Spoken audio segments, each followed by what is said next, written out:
돈을 버는 다양한 방법, 재테크 기사와 돈 되는 정보로 투자의 기준을 제시해주는 재테크 노하우 머니쇼 시작합니다. 간밤 뉴욕 증시가 혼조세로 마감했죠. 네, 그렇습니다.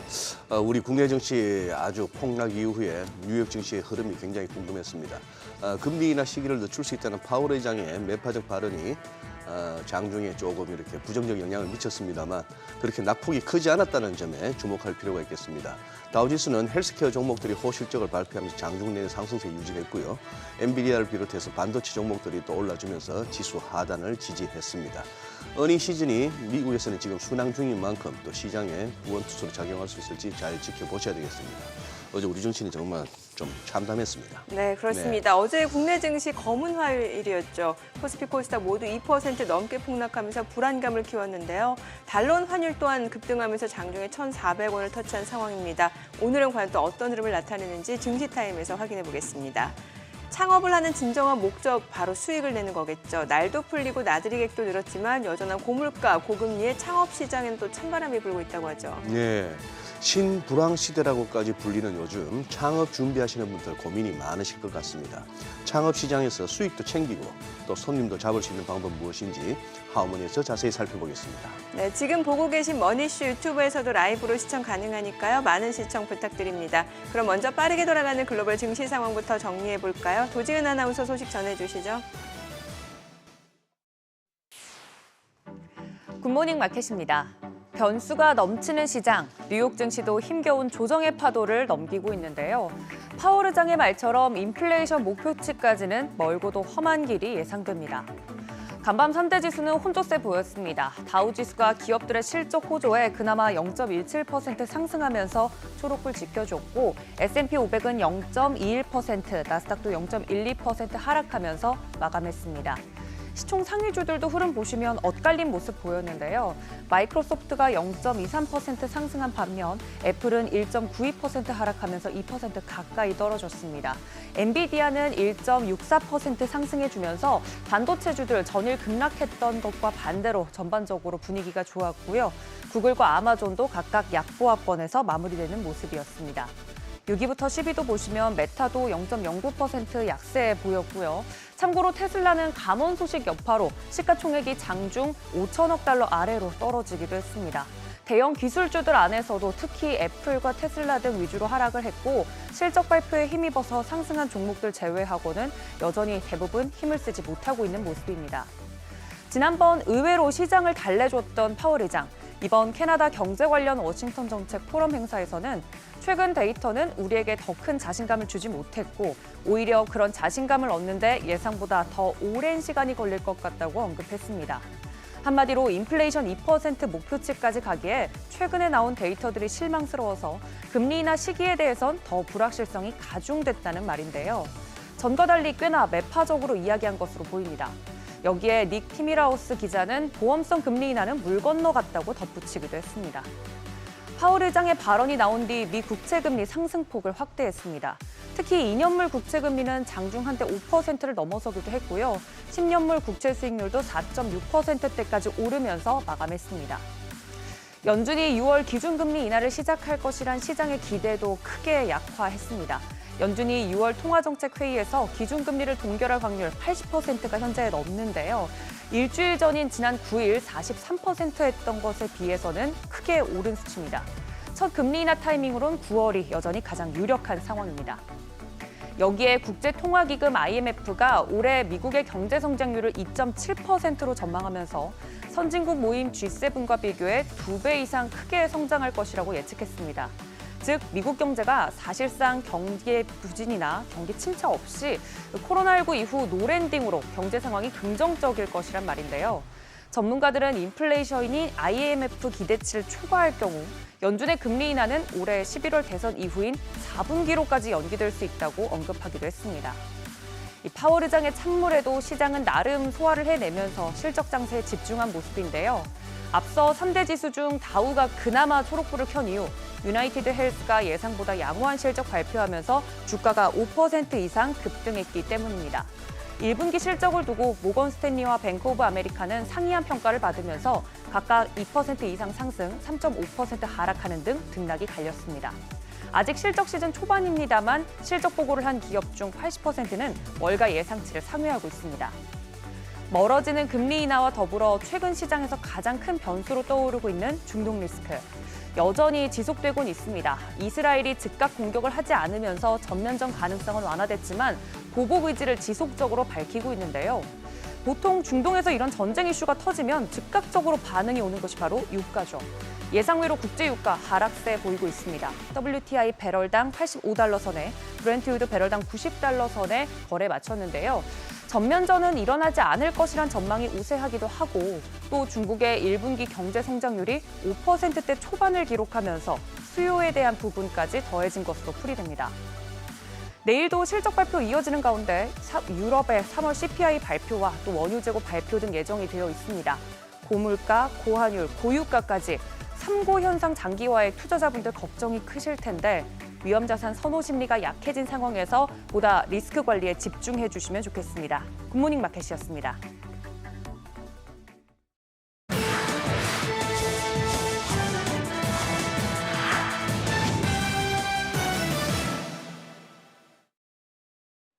인공지능 드라이브에 박차를 가고 있는 마이크로소프트가 이번엔 중동으로 눈길을 돌렸습니다.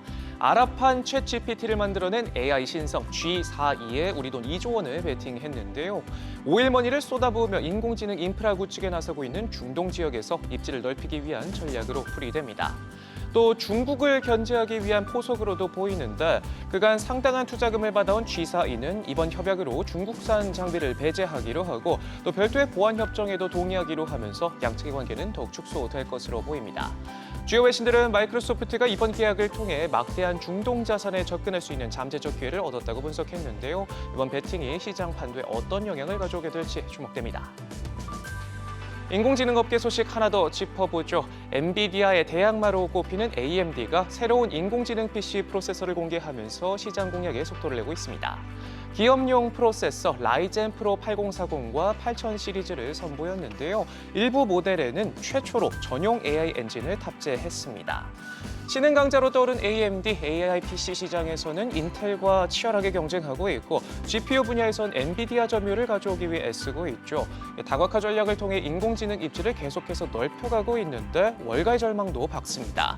HSBC는 AMD 주식이 더욱 매력적이라는 의견과 함께 투자 등급을 보유해서 매수로 올려잡았고요. 목표 주가도 상향 조정했습니다.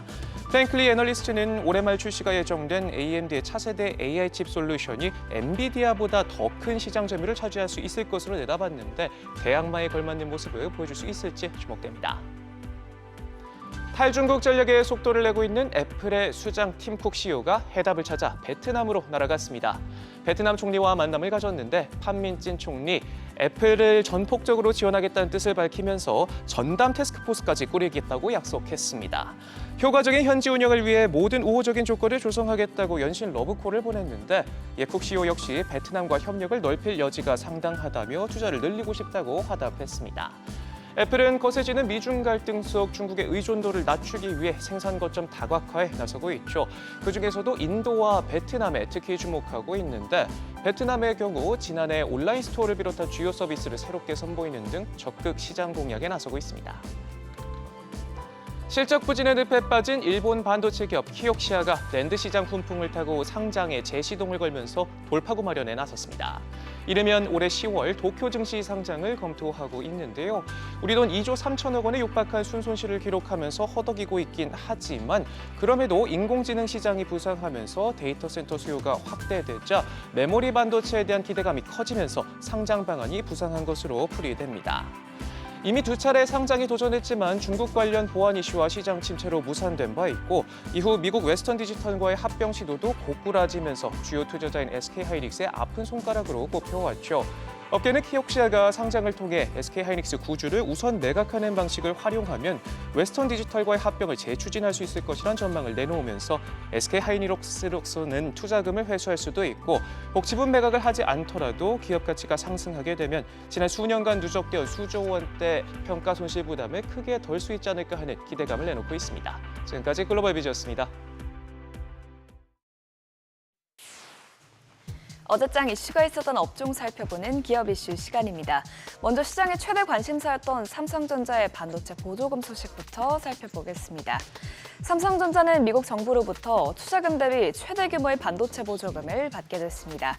미국 정부는 약 9조 원에 달하는 보조금을 삼성전자에 지급할 것이라고 밝혔는데요. 삼성전자도 이에 대한 화답으로 기존 170억 달러 투자 계획을 450억 달러로 확대할 계획이라고 공개했습니다. 투자 계획에는 새로운 반도체 공장 건설과 패키징 시설과 함께 최첨단 R&D 시설까지 포함되어 있어 삼성은 미국 본토에서 생산부터 패키징 그리고 기술 개발까지 모두 가능한 원스톱 서비스를 구축할 것이라고 합니다. 이에 따라 향후 삼성전자가 반도체 생산부터 최종 조립까지 미국 내에서 가능해지면서 엔비디아와 AMD 등 글로벌 고객사들을 적극 공략할 것으로 보입니다. 미국 고객사 역시 근접 지역에서 자사 제품이 만들어지길 원하기 때문에 미국 팹립스의 일부 물량이 삼성전자로 넘어올 가능성을 또 높일 것으로 분석됩니다. 소식 발표 이후 월요일장 시간외 거래에서 반도체 관련주들이 크게 올랐는데요. 어제는 전반적으로 투자 심리가 위축되면서 반도체주들의 상승세는 크지 않았습니다. 마이크로 투나노가 4.54% 올랐고요. 테스는 삼성전자의 챌린저 CT 제품을 공급한다는 소식에 3.14% 뛰었습니다. 이어서 사피엔 반도체와 윈팩이 2%대 상승했습니다. 최근 테슬라가 자율주행 기술 개발에 집중 투자하고 있다는 소식이 나왔는데요. 국내에서도 자율주행 상용화 속도가 빨라질 것으로 보입니다. 현대모비스와 국내 자동차 소프트웨어 협력사들이 개발 중인 자율주행 4단계 실증차가 송도와 영종도 일대 60km 구간을 시범 운행한다고 합니다. 자율주행 4단계는 운전자 개입이 전혀 없는 단계인데요. 이번 실증 과제를 통해 현대모비스는 그동안 확보한 자율주행 기술 역량을 검증하고 장거리 도심 주행 데이터를 확보하면서 자율주행 기술을 더욱 고도화시킬 예정이라고 합니다. 현대차 그룹은 현재 2.5단계에서 3단계 수준의 자율주행을 상용화한 상태인데요. 업계에서는 이번 4단계 실증으로 방대한 양의 데이터가 확보된다면 자율주행 개발 속도가 보다 빨라질 것으로 전망하고 있습니다. 이런 소식에 어제 관련주들이 들썩였는데 나닉스가 어제 상한가에 마감됐고 모바일 어플라이언스는 장 초반 급등하긴 했지만 장 마감 전에 윗꼬리를 길게 달면서 6%대로 상승 마감했습니다. 이어서 코리아 FT와 세코닉스가 모두 5%대 오름세를 보였습니다. 중동 전쟁의 확전의 기로에 놓인 가운데 확전 여부에 키를 쥐고 있는 이스라엘이 이란의 재보복을 결정하면서 방산주들이 주목받았습니다. 이스라엘은 중동 전면전을 촉발하지 않는 수준에서 강력한 반격에 나설 것이라고 어제 밝혔죠. 물론 이스라엘이 이란을 직접 타격하면서 보복할 가능성은 적은 상황이긴 하지만 일각에서는 이스라엘이 이란의 핵시설을 공격할 가능성에 대해 걱정하고 있습니다.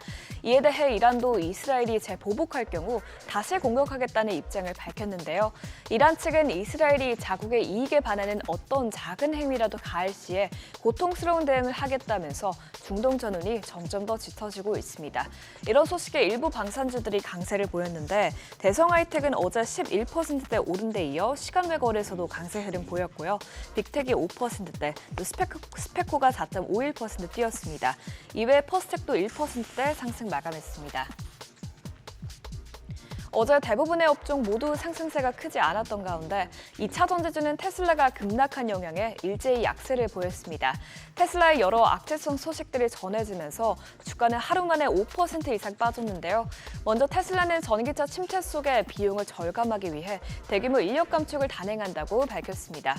감축 규모는 전 세계 인력의 약 10% 규모로 약 14,000여 명 수준이 될 것으로 외신은 보도했습니다. 중국의 저가 공세를 버티지 못하고 결국 비용 절감 카드를 꺼내든 것인데요. 전기차 업황이 예상보다 빠르게 꺾이고 있는 것으로 보이죠. 여기에 더해 테슬라의 핵심 임원진들도 대거 회사를 떠난다는 소식도 전해지며 일각에서는 이번 구조조정은 단순 감원이 아니라고 보고 있습니다. 특히 테슬라의 2인자로 불리는 수석 부사장까지 회사를 떠나는 것으로 알려지면서 외신은 테슬라가 내부에서 향후 발전 방향을 두고 이견을 보이고 있는 것 같다고 지적했습니다. 안 그래도 위축된 투자 심리에 악재성 소식까지 나오면서 어제 2차 전지 관련주들이 모두 급락했는데요. 필에너지가 10% 가까이 떨어졌고 이수 스페셜티 케미컬이 7.21% 하락했습니다. 이어서 에코프로머티와 롯데 에너지 머티리얼이 4%대, 또 LNF가 3%대 낙폭을 기록했습니다. 지금까지 어제장 이슈 살펴봤습니다.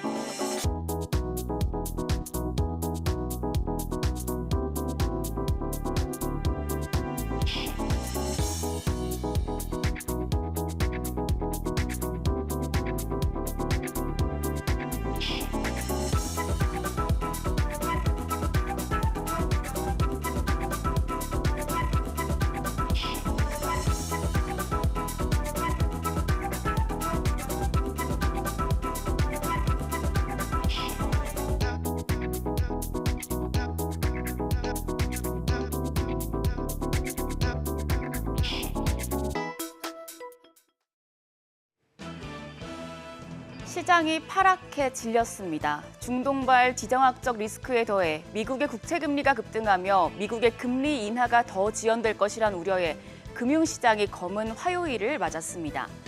양시장 모두 2%대 급락을 보였습니다. 코스피가 2.28% 마이너스권, 2,609선, 2,600선마저 밑으로 왔고 코스닥은 2.3% 내린 830선이었습니다.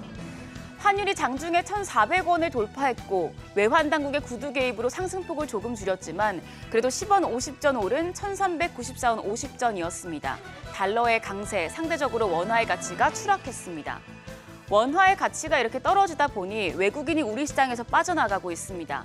외국인 유가증권 시장에서 2,749억 원 팔자세를 보였고 기관도 2,933억 원 매도 우위, 개인만 홀로 5,498억 원 순매수 기록했습니다. 코스닥 시장에서도 양매도가 연출됐습니다. 외국인이 1,566억 원 매도 우위, 기관도 100억 원가량의 소폭의 순매도 보였고요. 개인만이 1,857억 원 사자세를 나타냈습니다. 시가총액 상위 종목 마감 상황입니다. 거래소 쪽에서 현대차와 기아를 제외하고 10위권 나머지 종목들은 모두 파란불을 켰습니다. 지수의 대표 주자라고 할 수 있는 삼성전자, 외국인들이 매도하면서 2.68% 밀렸습니다. 간신히 8만 전자 지켜냈고요. SK하이닉스는 4.84% 빠지며 17만 9,100원이었습니다. LG에너지솔루션도 2% 가까운 낙폭 기록했습니다. 그나마 여기에서 현대차와 기아, 고환율의 수혜를 받을 수 있는 두 종목이 플러스권에서 마감했습니다. 현대차가 0.21%, 기아가 강보합으로 선방했습니다. 코스닥 시총 상위에 있는 종목들 10위권 내에서 엔캠 딱 한 종목만 빨간불을 켰습니다. 탈중국 수혜를 받을 수 있는 2차 전지 전해 기업인 이 엔캠이 5% 가까운 시세를 분출했는데요. 33만 2천 원 시장과 역방향이었고요. 나머지 종목들은 하방 압력을 받았는데 특히 약세에 골이 깊었던 건 반도체 소부장주였습니다. 리노공업이 6% 넘게 조정을 받았고 HPSP가 지분 매각설이 사실무근이란 소식에 6% 가까이 빠졌습니다. 또 이오테크닉스도 4.62% 하락 마감했습니다. 고공행진하는 환율 때문에 시장이 휘청이고 있습니다. 어제 결국에 장중에 1,400원을 넘었고 외환 당국의 구두 개입에 1,394원 선에서 마감하긴 했지만 간밤에 달러 인덱스가 여전히 106 수준이라 환율의 추가 상승 가능성이 열려 있습니다. 지금까지 환율이 1,400원을 터치한 건 3번 정도였는데 이때가 사실상 국내 신용 위기거나 글로벌 위기 국면이었던 점에서 이 1,400원이 주는 공포심이 클 수밖에 없습니다. 하지만 증권가에서는 아직 1,400원대 중반까지는 가지 않을 것이라고 보고 있습니다. 금리 인하 시점이 뒤로 밀렸다는 점에서 지금 상황이 2022년과 유사하다는 분석이 나오죠. 그러나 그때와 지금은 상황이 다릅니다. 2022년에는 미 연준의 공격적인 금리 인상에 따른 신용 위기와 함께 유럽의 에너지 위기, 중국의 제로 코로나 정책, 국내적으로는 무역 적자와 레고랜드 사태까지 모든 악재가 겹쳐 있는 상황이었습니다. 하지만 지금은 연준의 인하 기대 자체는 유지가 되고 있고 국내 경기가 회복세에 진입하고 있으며 무역 수지도 꾸준히 흑자를 기록 중입니다. 게다가 원화만의 약세는 아니죠. 그래서 유진투자증권은 환율이 더 큰 폭으로 상승하려면 전쟁이 더 심화하거나 아니면 연준의 연내 금리 인하 가능성이 아예 사라지는 정도의 계기가 필요하다며 환율의 추가 상승에는 선을 그었습니다. 만약에 환율의 상방이 더 열리더라도 외국인들이 지금 이 보릿고개만 넘어가면 다시 시장에 강하게 들어올 것이란 전망도 동시에 나옵니다. 2022년 환율이 1,400원을 돌파했을 때 코스피 지수가 하락 추세를 보였습니다. 하지만 환율이 1,400원대 들어선 이후에는 저점을 찍고 외국인이 한국 주식의 보유 비중을 확대하는 모습이었습니다. 오히려 낮은 밸류에이션과 환차의 기대감이 외국인 투자자들에게 매력적으로 작용한 겁니다. 현재 코스피 지수의 외국인 투자자 지분은 35.2% 수준입니다. NH투자증권은 현재 외국인 지분이 역사적으로 높은 수준이 아니고 국내 기업들의 실적 펀더멘털은 개선되고 있어서 환율이 1,400원을 넘더라도 코스피 2,500포인트대에서 매수 대응을 권고했습니다. 특히 4월 말부터 본격적인 1분기 실적 시즌이 시작됨에 따라 대외적인 이슈에 영향을 받지 않고 실적 개선세가 이어질 것으로 보이는 수출 관련주, 반도체와 자동차 업종에 주목할 필요가 있다고 강조했습니다. 오늘도 우리 시장은 파월 발언에 따른 국채금리 급등의 충격을 받을 수 있겠습니다. 안전벨트 풀지 마시고 신중하게 오늘 시장 대응하시길 바랍니다. 지금까지 어제장 오늘장이었습니다.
네, 현재 시각 8시 22분 지나갑니다. 지금 보고 계신 머니쇼 유튜브에서도 라이브로 시청 가능하니까요. 많은 시청 부탁드립니다. 그리고 카카오톡 채널에서 크존 검색하셔서 친구 추가하시거나 크존 앱 다운로드 받으시면 다양한 주식 정보 확인해 보실 수 있으니까요. 이 부분도 참고해 보시기 바랍니다.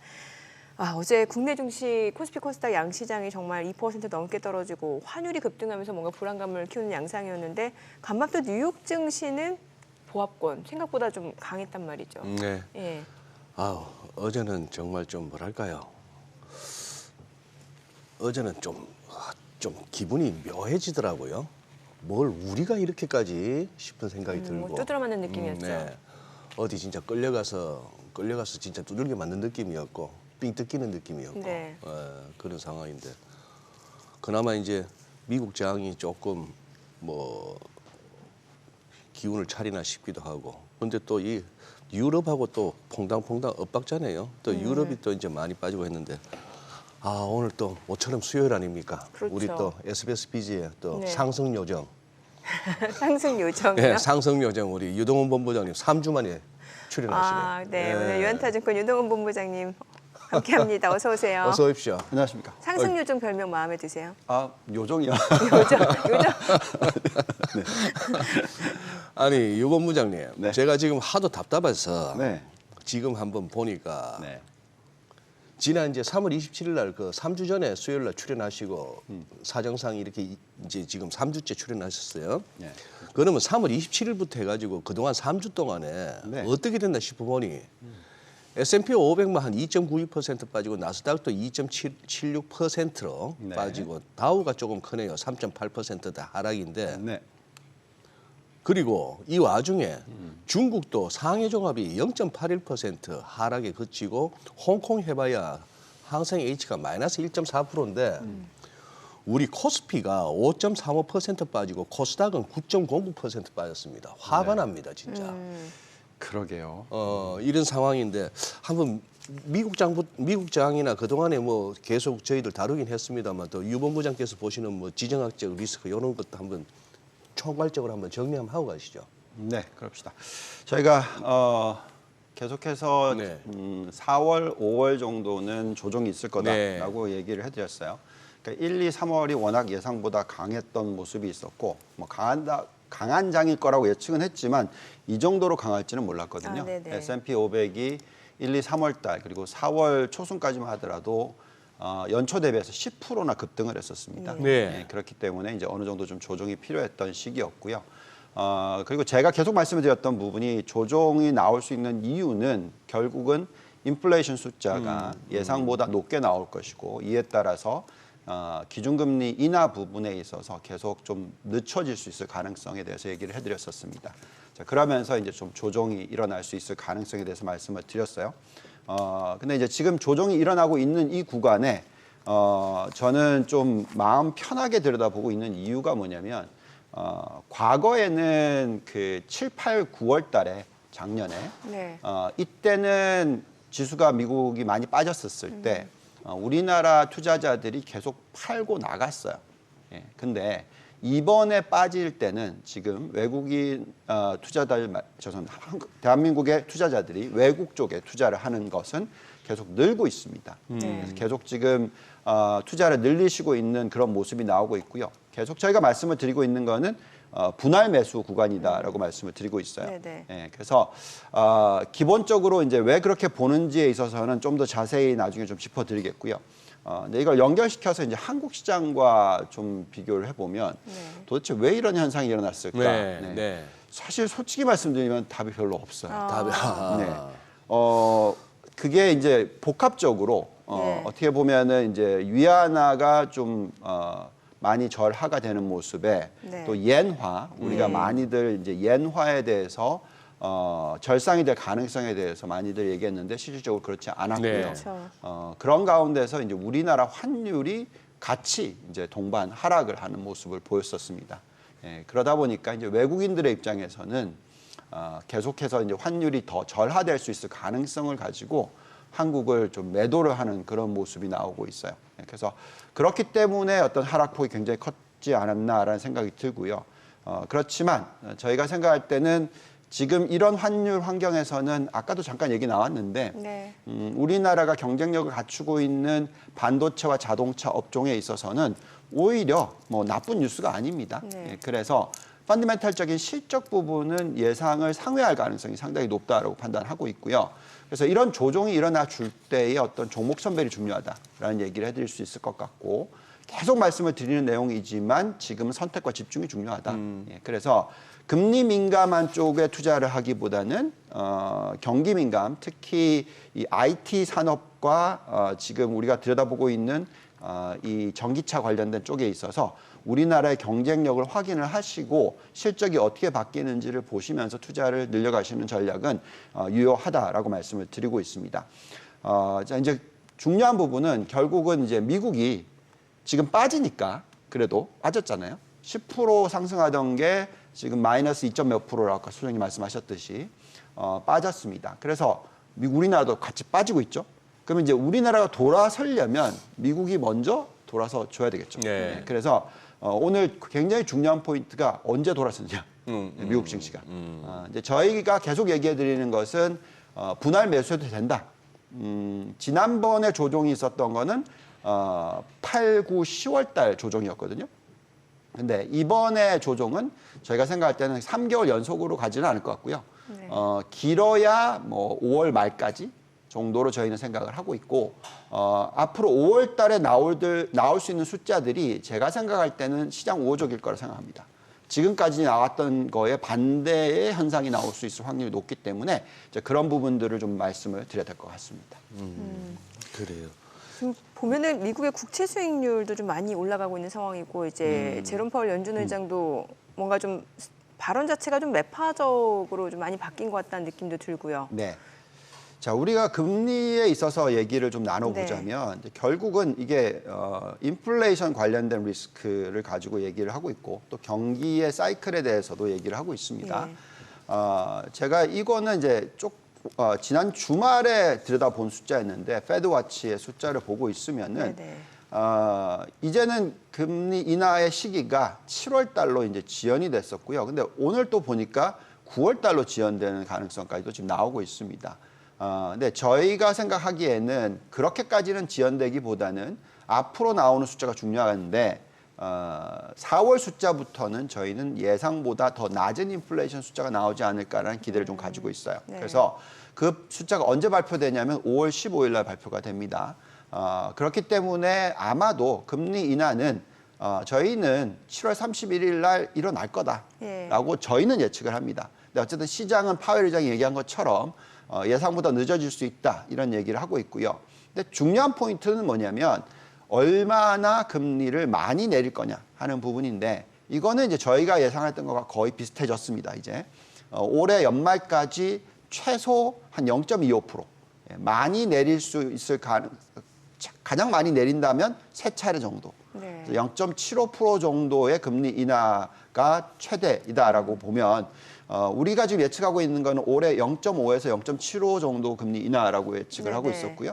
또 내년도에도 0.5에서 0.75 정도의 금리 인하를 할 거다라고 말씀을 드리고 있습니다. 그렇게 되면은 그만큼 우리가 보고 있는 이 금리의 하락폭 자체가 그렇게 크지 않아요. 근데 그렇게 하락폭이 크지 않다라는 것은 오히려 시장에는 좋습니다. 왜냐하면 금리를 너무 급격하게 많이 내려야 된다라고 하면은 경기가 좋지 않다라는 얘기거든요. 네. 그래서 빨리 금리를 내려줘야 된다라는 의미가 되겠고요. 그렇지만 제가 볼 때는 지금 미국의 경기가 굉장히 좋다. 특히 이 생산성 향상 부분에 있어서 좋기 때문에 인플레이션을 자극하지 않는 선에서의 안정적인 성장이 나올 가능성이 높다라고 얘기를 하고 있습니다. 예. 그래서 지금 보면은 이제 미 연준의 입장에서 좀 기다려야 되죠. 왜냐하면 여태까지 너무 금리를 늦게 올렸었으니까. 네. 근데 이제 금리를 내리려면 완전히 인플레이션 숫자가 수렴하는 것을 보고 내리려고 할 겁니다. 근데 저희는 4월 달, 5월 달 숫자가 나오면은 훨씬 괜찮을 거다. 이제 왜 그렇게 보고 있냐면 자, 이걸 보시면은 지금 미국의 임금 상승률 추이인데요. 보시면 쭉 계속 내려오고 있죠. 예, 3%대의 성장률로 떨어졌습니다. 네. 이게 무엇을 의미하냐면 지금 나오고 있는 이 인플레이션 숫자가 예상치보다 높게 나오는 이유가 뭐냐? 이거는 공급단에서의 이슈지 수요단에서의 이슈가 아니다. 그러니까 인플레이션이 장기적으로 높게 유지가 되려면요. 수요가 굉장히 강해야 됩니다. 네. 근데 지금 임금 상승률이 3%대로 떨어졌다라는 것은 그 수요가 뭐 아주 강해서 인플레이션을 끌어올리는 요소가 아니다라는 거죠. 다만 지금같이 이런 지정학적 리스크가 나오고 있고 계절적인 요소가 들어올 때는 유가도 상승을 하고 원자재 가격도 상승을 하기 때문에 그런 현상이 올해 1월 이후에 2월, 3월 숫자에 영향을 크게 미쳤고 그 부분을 보고 지금 미 연준이 좀 지연시키는 것이지 네. 그걸 제외하고 나면 이미 인플레이션은 저희는 2%대 중반까지는 이미 잡혔다라고 생각합니다. 그래서 이제부터 나오는 숫자, 즉 4월 달 숫자부터는 4월, 5월, 6월 달 숫자를 확인하면 이 7월 31일이죠. 그러면 6월 달 숫자도 확인하겠죠. 7월 31일이면. 그때는 미 연준이 3달 연속으로 예상보다 낮거나 안정적인 인플레이션 숫자로 복귀하는 현상을 보게 되면은 우리 이번에는 금리 내려줄게 정도로 갈 수 있을 것 같고요. 연말까지는 저희가 생각할 때는 0.5에서 많이 내리면 0.75 정도까지 내려줄 거라고 생각을 하고 있습니다. 그렇다면은 결국은 우리가 지금 보고 있는 이 인플레이션 숫자가 어디에 수렴하느냐가 제일 중요할 것 같은데 많은 분들이 걱정하시는 것은 월간 단위로 전달 대비해서 0.3%나 0.4% 상승을 하게 되면 인플레이션 숫자가 4%에서 5% 사이다. 이거 너무 높죠? 그러니까 금리 못 내려준다. 이렇게 얘기를 할 수가 있겠으나 제가 볼 때는 이렇게 높지 않을 것 같습니다. 전달 대비 숫자로는 아마 0.1에서 0.2% 수준으로서 수렴하기 시작할 거다. 앞으로 나오는 숫자들이. 그렇게 되면 인플레이션은 올해 연말 되면은 2에서 3% 사이가 될 거다라고 예측이 되면서 전체적인 큰 그림은 나쁘지 않을 거라고 생각을 합니다. 이걸 가지고 이제 우리가 금리에 대해서 얘기를 해보자면 우리가 계속 얘기하고 있는 게 뭐냐면 앞으로의 금리는 예상보다 높은 금리가 될 것 같다라는 얘기를 하는데 그래도 밴드는 3에서 5%. 그러니까 5%를 뚫고 올라가서 뭐 6, 7, 8 제이미 다이먼 얘기하는 뭐 8% 뭐 이거는 너무나 잘못된 비유라고 저는 생각하고 있고요. 그렇게 될 가능성이 굉장히 낮다라고 좀 이따가 그 현재의 지금 미국의 그 정부의 부채 비율을 보면서 설명을 좀 해드릴 수 있을 것 근데 같습니다. 원래 제이미 다이먼 예측은 많이 틀렸잖아요, 사실. 네, 예, 맞습니다. 그냥 어느 정도 경고 정도로 생각을 하는 게 좋지 않을까라는 느낌이네요. 네. 제가 요즘 네. 제이미 다이먼 때문에 힘을 많이 얻습니다. 예측이 틀려도. 잘 틀리니까. 근데 조심할 거는 네. 제이미 다이먼이 얘기하고 나면은 과거에 그랬죠. 네. 뭐 한 4% 갈 것 같아. 아니면 뭐 7%도 갈 것 같아. 이 얘기할 때마다 말하고 나서 금방 금리가 많이 빠지면서 증시 랠리가 확 많이 왔기 때문에 그래서 제이미 다이먼 심지어 인간 지표 소리까지도 인간 지표. 듣는데. 예. 근데 4%는 결국 왔었고. 네네네. 그런 상황이라서 이제 다이먼이 말하는 게 좀 시차가 있다는 측면에서 조금은 그건데 일단은 그래요. 뭐 제이미 다이먼이 말하는 8% 어떻게 보면 거기다가 지금 우리 유원 부장께서 진짜 힘든 싸움을 하고 계신 거예요. 지금 누구랑 싸우나 하면 제이미 다이먼하고 싸우고 있고 레리 서머스하고 싸우고 레리 있는 거예요. 서머스. 레리 서머스 말이 지금 연준이 말하는 2.5나 2.6이 아니다, 중립금리가. 자기가 보기에는 한 4%까지 온 것 같다. 네. 중립금리 4%에다가 인플레이션 3%만 해도 7%인데 거기다가 뭐 장기물, 텀 프리미엄까지 얹으면 8%라는 금리가 꼭 기준금리는 아니더라도 뭐 이렇게 그들의 가설이 그거 하자면 그래서 지금 이제 그런 분들하고 지금 우리 유 본부장님께서는 논리적 어떤 그 싸움을 하고 계신 거예요. 근데 지금 미국은 지금 어제 뭐 파월 의장이 2%까지 가려면 조금 더 자신감을 얻으려면 데이터도 좀 더 도와줘야 되고 봐야 된다 하는데 라가르드 22 총재는 어제 곧 내릴 것처럼 얘기했단 말입니다. 이쪽도 통화 정책에서도 약간의 다이버전스가 있어요. 이게 이 부분을 좀 이해를 하셔야 될 것 네. 같은데요. 유럽 쪽은 굉장히 인플레이션이 좀 빨리 잡힐 수도 있죠. 왜냐하면 그만큼 유럽은? 또 중국산이 많이 들어오고 있거든요. 예, 결국은 중국은 디플레이션을 수출하는 국가가 지금 되어 있죠. 네. 계속 단가를 낮추고 수출합니다. 그래서 그런 모습이 나오면서 어떻게 보면은 이제 금리를 내려줄 수 있는 그런 입장이고요. 미국 같은 경우에는 저희가 생각할 때 금리를 내려줄 수 있는 입장이 맞기는 맞아요. 그런데 아직까지 그 부분에 있어서 이 생산성 지표를 보면서 확인을 할 거라고 생각하고 있고요. 저희가 이제 1, 4분기 숫자가 굉장히 중요하다고 생각하고 있는데 지금 기업들이 발표하고 있는 내용을 보고 있으면은 미국의 기업들의 생산성이 높아지고 있는 거 확인이 되고 있고 그래서 1, 4분기 숫자가 언제 발표가 되냐면 5월 2일 날 발표가 됩니다. 그 숫자를 보고 나면 이제 제가 볼 때는 물가가 막 5%까지 치솟는다 이럴 가능성 거의 없다고 보시면 될 것 같고 2%대 중반 정도까지로 하행 안정화될 거다라는 의견이 좀 수렴되기 시작할 겁니다. 그렇게 되면 이제 10년 국채 금리가 5% 근처 지금 벌써 4.7까지 갔었나요? 네. 그래서 이 정도까지 오면은 거의 이제 고점 근처에 온 거다라고 저희는 생각하고 있고요. 그렇다고 해서 또 실질적으로 금리가 아주 많이 빠르게 빠질 거다 이 얘기도 아닙니다. 저희가 계속 그 얘기는 해드렸죠. 정말 많이 빠져야 3.5%다. 그래서 사실은 채권 투자를 하지 마시라는 정도까지도 얘기를 계속 해드려 왔었어요. 근데 많은 우리나라 투자자분들이 정말 채권 투자를 너무 쉽게 생각하시고 많이 하셨었어요. 돈이 많이 들어갔죠. 네, 그래서 그거를 좀 하지 마시라는 얘기를 정말 많이 해드렸고 최근에 고객분들이 지금 그걸 어떻게 하지를 못하세요. 그래서 지금 입장에서는 이제 4.7%까지 왔는데 여기다 대놓고 또 채권 팔기도 좀 그렇잖아요. 그래서 그냥 기대 수익률을 좀 낮추시라. 왜냐면 지금 현재 이 금리에서 아주 조금 떨어진다고 계산하더라도 연간 단위로 한 4%대 중반의 수익은 내잖아요. 그 정도만 좀 생각하시고 이게 막 3%대로 떨어지고 2%대로 떨어지고 하면서 두 자릿수의 수익률을 내겠다는 욕심에서 채권 레버리지 상품까지 사시는 거 이거 정말 잘못됐다. 우리나라의 투자자분들에서 가장 많이 산 종목이 뭐냐면 TMF라는 종목이 있어요. 그게 미국의 장기채를 3배 레버리지로 사시는 겁니다. 장기채를 3배 레버리지요. 그걸 소위 말해서 장기채 가격이 오르는 그 국채 수익률이 떨어지는 그쪽으로 베팅하는 거죠. 그것도 3배 레버리지로 단기적으로. 그렇죠. 그거는 엄청나게 어려운 투자를 하시는 겁니다. 그렇죠. 그래서 그건 잘못됐다고 말씀을 드리겠고요. 그래서 저희가 계속 그 자산 배분을 할 때 있어서 지금은 주식의 시대다. 그러니까 채권은 어떻게 보면은 장기적으로 연간 수익률이 낮으면 3%, 높아야 7% 정도의 수익을 내는 구간이 1년이 아니고요. 2년, 3년, 4년, 5년 장기적으로 쭉 갈 수도 있습니다. 그렇기 때문에 이 채권 수익률을 너무 기대치를 높이시면 안 된다. 그 부분을 꼭 생각하시기를 좀 말씀을 드리고 있고요.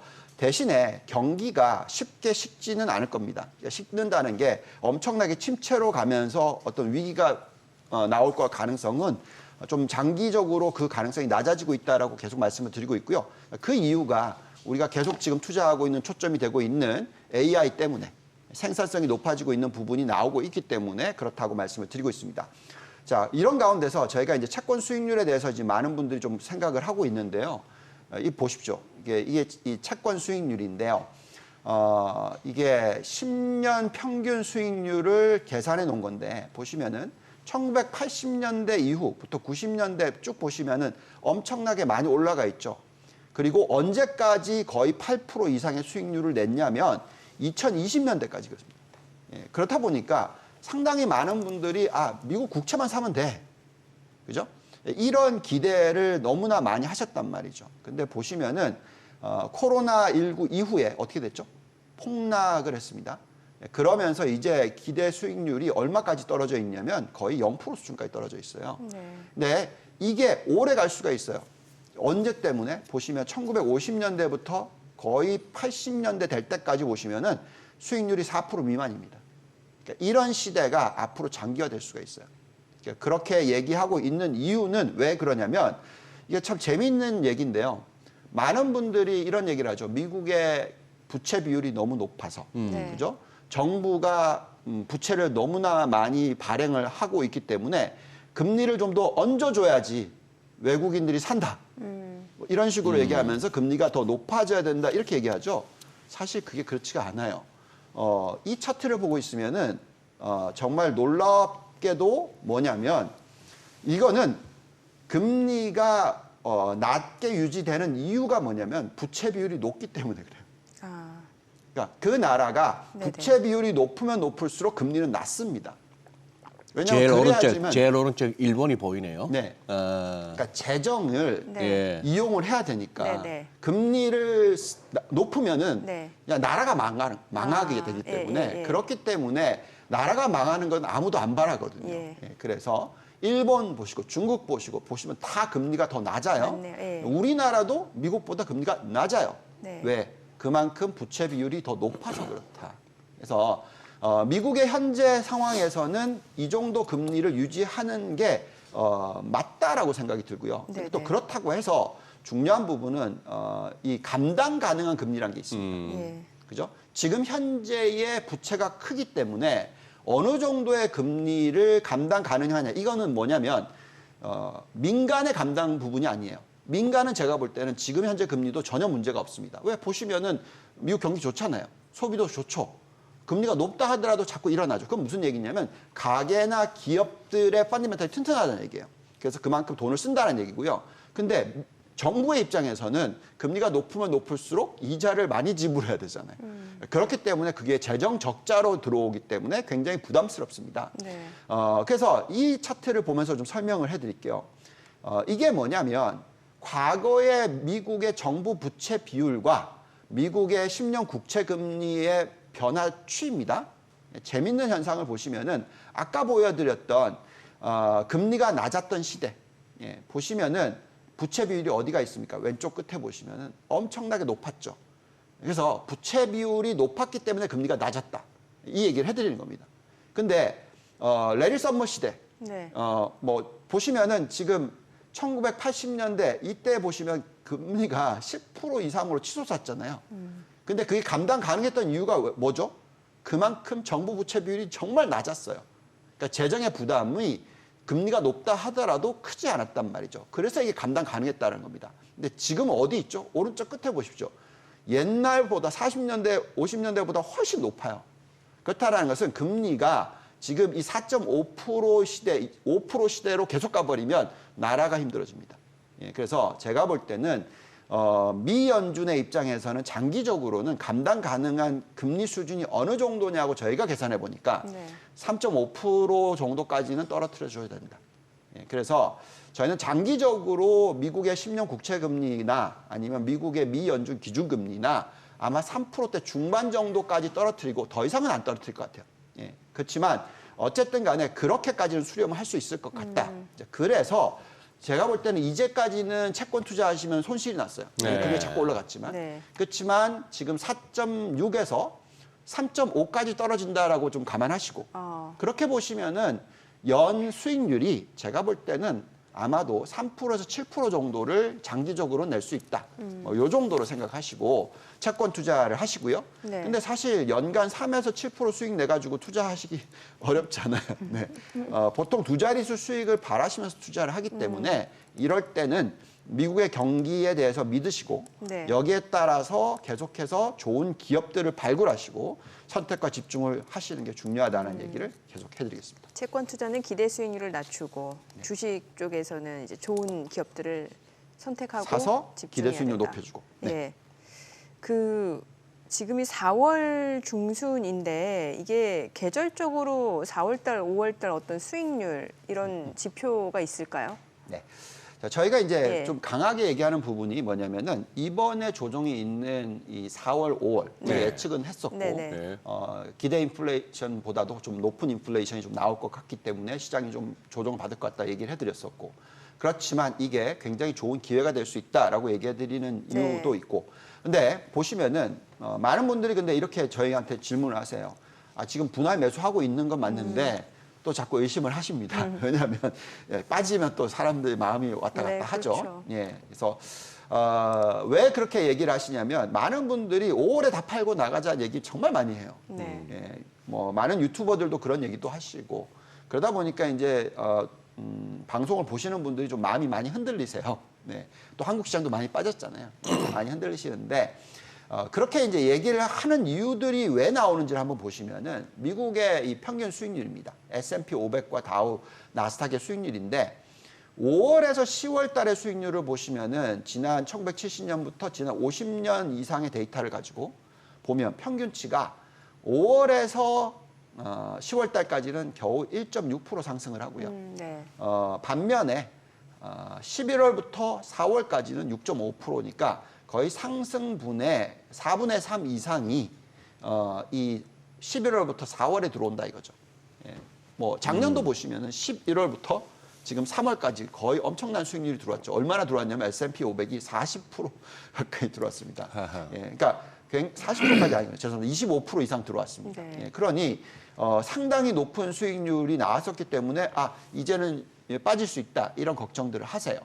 뭐 나스닥이나 다우도 마찬가지죠. 나스닥 같은 경우에는 2.9%고 11월부터 4월까지는 8.8% 이런 상승률을 보였습니다. 근데 저희는 이 데이터를 가지고 투자하는 전략은 올해는 맞지 않다라고 얘기해드리고 있어요. 그러니까 왜 그렇게 얘기를 하고 있냐면 이 지표를 보면 그렇습니다. 지금 올해가 대통령 임기 4년 차입니다. 그리고 뭐 어떤 엄청난 금융위기가 터지는 해가 아니에요. 예, 그러면 좀 다르겠지만 그렇다면은 이 짝수의 해이기도 하지만 대통령 임기 4년 차인 해고 이럴 때의 월별 수익률 한번 보실까요? 보시면은 5월까지는 변동성이에요. 네. 예, 근데 6월부터 6월, 7월, 8월이 굉장히 강한 장이고요. 그리고 상승의 가능성도 79%, 54%, 71%의 확률입니다.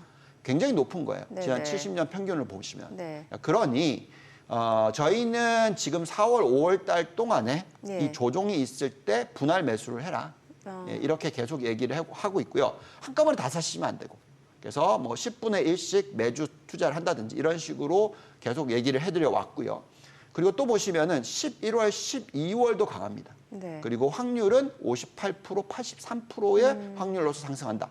이걸 계산한다면 제가 볼 때는 지금 이 4월, 5월 달의 조정 구간을 좀 마음 편하게 투자를 하셔야 된다라고 얘기해드리겠고요. 네. 근데 이건 그냥 통계만 보는 거잖아요. 네, 그래서 그렇죠. 많은 분들이 펀드멘탈에 대해서도 좀 얘기해달라고 얘기를 많이 하시기 때문에 네. 저희는 펀드멘탈을 너무나 자세히 들여다보니까 그 결과값이 뭐냐면 올해 좋다. 네, 올해 하반기에 펀드멘탈 숫자들이 굉장히 좋게 나올 거니까 네. 충분히 기대해볼 만하다 이렇게 말씀을 드리고 있습니다. 알겠습니다. 자, 지금 시각 8시 50분 향해 갑니다. 오늘 양시장 호가 상황 좀 체크해 보도록 하겠습니다. 어제 코스피 코스닥 양시장 2% 넘게 급락했고 간밤 뉴욕 증시 3대 지수는 보합권에서 마무리가 됐는데요. 오늘 코스피 코스닥 지금 코스피 같은 경우는 0.5% 반등을 좀 시도할 걸로 보입니다. 예상 체결 지수는 2623포인트, 코스닥은 0.2% 소폭 내림세 예상되고요. 예상 체결 지수는 830포인트입니다. 시가총액 상위 종목 예상 체결가 보겠습니다. 어제 반도체주들을 중심으로 좀 물량들이 많이 나오면서 낙폭을 키우는 양상이었는데 오늘은 일부 되돌림 반등 좀 예상해 볼 수 있을 것 같습니다. 삼성전자 2.5% 상승 예상되고요. 지금 호가에서는 82,000원 집계가 됩니다. SK 하이닉스도 0.9% 상승 예상되고요. 예상 체결가는 18만 800원. LG 에너지 솔루션 0.5% 하락 예상되고요. 지금 예상 체결가는 36만 4,000원. 삼성 바이오로직스도 0.5% 하락이 예상됩니다. 지금 호가 78만 1,000원이고요. 삼성전자 우선주 강보합 출발 예상됩니다. 현대차 지금 호가에서는 보합이 예상되고요. 24만 2,000원으로 집계가 됩니다. 기아 약보합 출발 예상되고요. 셀트리온, 포스코홀딩스 각각 0.5%, 0.6% 하락 예상되고요. 이 가운데 네이버가 0.78% 상승 예상되면서 예상 체결가는 18만 900원으로 집계가 됩니다.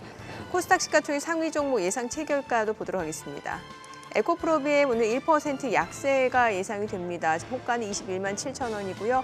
HLB가 0.9% 상승 예상됩니다. 예상 체결가 9만 6,000원. 알테오젠 강보합권 예상되고요. 엔케엠이 어제장에서 약세장에서도 상승을 보여줬었는데 오늘 1.8% 추가적으로 상승세가 이어질 걸로 보입니다. 예상 체결가는 33만 8,000원이죠. HPSP 오늘 2% 약세가 예상이 되네요. 지금 호가에서는 4만 100원이고요. 이 가운데 리노공업, 셀트리온제약은 보합 예상됩니다. 레인보우 로보틱스가 1.5% 하락 예상되고요. 호가는 16만 2,600원. 이오테크닉스 오늘 반등 시도할 걸로 보입니다. 예상 체결가 25만 원으로 집계가 됩니다. 자, 이제 개장까지 한 8분여가량 남았는데요. 일단 양시장 지금 국내 증시도 좀 혼조세 출발 예상이 되고 글쎄요. 어제 낙폭을 어느 정도까지 또 만회할 수 있을지도 관전 포인트가 아닐까 싶네요. 네. 뭐 환율은 물론이고요. 뭐 환율은 보니까 네. 지금 NDF 시장에서 어느 정도 당국의 스무딩 오퍼레이션 이렇게 의심이 갑니다. 네. 어제 아마 1,400을 찍고 나서는 장 마감까지 뭐 투기적 세력들의 차익 실현도 있었을 뿐만 아니라 좀 눌러준 것 같기도 한데 지금 들리는 얘기도 뉴스도 그러네요. 일본의 지금 재무상이 스즈키 슈니치란 분이고 우리는 네네. 지금 경제부총리 재무장관 최상목 부총리신데 지금 G20 재무장관 회담 그리고 IMF 월드뱅크 지금 연례 총회가 있다 보니까 그 가서 두 분이 이제 뭐 만나서 가볍게 얘기를 한 게 이제 공동 구두 개입이라고 이제 보도가 되긴 합니다만 시장 그렇게 영향을 받질 않네요. 뭐 그런 상황이라서 야 근데 참 장 재밌네요. 제가 가끔 드리는 말씀이 시장은 어차피 볼 레벨 보고 볼 바에야 단숨에 본다더니 어제 진짜 단숨에 봐버렸네요. 저는 2,640 정도에서 지지되고 네. 며칠 더 이렇게 시간 걸려서 2,600 갈 줄 알았는데 바로. 어차피 볼 2,600이면 어제 그냥 다 봐버리네요. 그러게 어제 네. 2,600선까지 밀려 근데 내려왔죠. 딱 그냥 저점 한번 뭐 시청 여러분께서 띄워서 그거 보시면은 지난 10월 31일 이후에 우리 코스피 일봉에서의 저점끼리 연결한 선에서 딱 걸렸고요. 네네. 예. 그리고 이제 우리도 미국 따라가나 봅니다. 뭐 5, 20, 60 이렇게 가는 것보다 차라리 50일, 100일선, 200일선 이동평균선을 세팅을 그렇게 해놓으시면은 훨씬 더 이렇게 그 지지 구간, 저항 구간을 잡으실 때 편하신 것 같아요. 점점 네. 미국 따라가네요. 네. 아니 본부장님 지금 그러면 네. 뭐 유가라든지 환율 이런 거는 어떻게 봐야 돼요? 지금 중동 지정학적 리스크 이게 지금 완전히 끝난 건 아닌 거잖아요. 네. 중요한 부분이죠. 예. 근데 저희는 유가 때문에 너무 패닉하지 마시라는 얘기를 자꾸 해드리고 있어요. 이게 인플레이션을 좀 자극할 수 있는 요소잖아요. 그렇기 때문에 패닉들을 하시는데 네네. 이제 지금 현재 나오고 있는 거는 결국은 이 전쟁 이슈죠. 네네. 그죠? 과거에 전쟁 이슈, 러시아 우크라이나 전쟁 그때 유가 폭등했었죠. 근데 그게 오래 갔나요? 그렇진 않았죠. 예. 전쟁은 계속 오래 갔습니다. 그죠? 지금 아직까지도 지금 전쟁하고 있잖아요. 네네네. 근데 유가는 많이 떨어졌죠. 그래서 보통은 지금 이런 전쟁 뉴스가 터졌을 때 튀고요. 네. 그리고 나서 이제 장기화된다 그러면 또 떨어집니다. 왜 그러냐면 중요한 부분은 결국 유가는 장기적으로는 수요와 공급이죠. 네. 근데 지금 이란과의 이스라엘 간의 견쟁이 일어난다고 해서 글쎄요. 공급망의 차질이 엄청나게 크게 생기나요? 그건 아니지 않습니까? 예, 그래서 저희가 볼 때는 결국 수요가 더 중요하다. 네. 근데 지금 수요를 보시면은 유가는요, 그 생산 수요 마이너스 생산으로 보시면은 네. 생산이 더 많아요. 그래서 그래서 공급이 많다는 예, 거예요. 공급이 그만큼 더 많기 때문에 유가는 원래는 하향으로 가야 되는 겁니다. 네. 그래서 당연히 중도 국가들은 지금 유가가 좀 더 높게 유지가 되기를 바라겠죠. 근데 제가 항상 말씀을 드리는 부분은 좀 요즘에 전기차가 좀 많이 얻어맞고 있잖아요. 네네. 예, 근데 전기차가 더 활성화되면 될수록 네. 전기차가 더 많이 팔리면 팔릴수록 네. 유가의 수요는 줍니다. 왜냐하면 자동차가 자동차나 이런 운행 기관들이 그러니까 트랜스포테이션이라고 예, 얘기하는 예. 운송 기관들이 1년에 쓰는 석유의 거의 40%를 씁니다. 예, 그렇기 때문에 그게 굉장히 다른 얘기입니다. 그래서 지금은 어떻게 보면은 이제 전기차의 단가가 막 떨어지면서 전기차가 참 안 팔리는 것 같이 보여지잖아요. 네. 근데 실질적으로 공급은 엄청나게 많이 늘고 있어요. 예, 그래서 장기적으로는 어떻게 보면 석유에 대한 수요 자체가 계속 올라갈 그런 숫자가 안 나옵니다. 예, 그래서 저희는 유가는 장기적으로 빠질 거다라고 예측을 하고 있고요. 그래서 저희는 또 이렇게 얘기 드리면 또 제가 또 어려운 싸움을 한다고 말씀하실 것 같은데 저희는 석유 관련주는 투자하지 않습니다. 석유 관련. 그래요? 네. 워런 버핏님께서는 뭐 그렇죠. 항상 투자를 하시지만 예. 그건 좀 다른 얘기라고 생각합니다. 근데 그 회사 자체의 어떤 배당을 보시면서 하시는 거라고 생각하고요. 구조적인 거라고 생각하고 있고. 근데 저희는 어떤 그 장기적인 그림에 있어서 성장이 나오지 않는 쪽에 있어서 투자를 잘 안 하거든요. 네. 그래서 저희는 석유 관련주는 투자를 하지 않고 있습니다. 그래서 지금 유가에 대해서 너무 걱정을 하지 않으셔도 네네. 저는 되지 않을까. 자, 그렇기 때문에 저희는 한국에 대해서 투자의 그 매력도가 충분히 높다라고 생각합니다. 왜냐하면 우리나라는 유가의 영향을 정말 많이 받거든요. 네. 예. 근데 이제 유가가 점차적으로 장기적으로는 하향 안정화된다라고 저희는 생각하고 있어서 네. 그렇다면은 우리가 지금 훨씬 더 중요한 산업들, 특히 이 전기차를 포함한 자동차 업종 그리고 지금 정말 수출이 잘 되고 있는 반도체 쪽 네. 이런 부분들을 보고 있으면은 한국에 대한 투자 비중이 높아야 된다고 생각합니다. 네. 근데 이제 한 가지 차이가 있는 건 뭐냐면요. 우리가 가장 좋아하는 국가가 두 개인데요. 네. 대만과 한국이에요. 예. 대만과 한국이 둘 다 반도체에 있어서는 정말 비중이 크지 않습니까? 예. 그래서 투자를 하는데 근데 대만이 우리나라보다 더 심해요. 그러니까 반도체 업종이 우리 코스피 200에 차지하는 비중으로 계산하시면 네. 아마 40%? 뭐 이 정도 될 건데 결국 대만은 반도체가 매개 살리네요. 예, 대만은 60%가 넘습니다. TSMC 하나만 하나만. 30몇 프로입니다. 예, 그래서 결국은 이제 그거의 차이이고요. 또 얼마나 또 반도체에 대해서 투자를 많이 하고 있느냐에 따라서 환율의 절하폭이라든지 네. 미국과의 연관성이 얼마나 높냐에 따라서 또 그게 좀 다른 것 같아요. 보시면은 지금 대만이 일본에도 투자를 늘리고 있고 미국에도 투자를 늘리고 있고 네. 또 반도체 비중이 워낙 높다 보니까 예. 또 게다가 대만의 그 화폐는 지금 달러 패그돼 있잖아요. 네네. 네, 그러다 보니까 훨씬 더 이쪽에 대한 관심이 많은 것 같고요. 우리나라는 그래도 자꾸 환율이 자꾸 절하되니까 예. 네, 이런 부분에 있어서 이제 외국인들이 자꾸 팔고 나가는 그런 모습이다. 그래서 그거의 좀 차이인 것이지 그냥 산업만 놓고 보면은 지금은 한국과 대만을 투자해야 되는 시기다. 이렇게 말씀을 드리고 있습니다. 일단 뭐 유 본부장께서는 이제 유가 측면에서는 꼭 이렇게 되니까 또 뭐 130불 가네 마네 얘기하지만 그렇게 걱정할 건 아니다.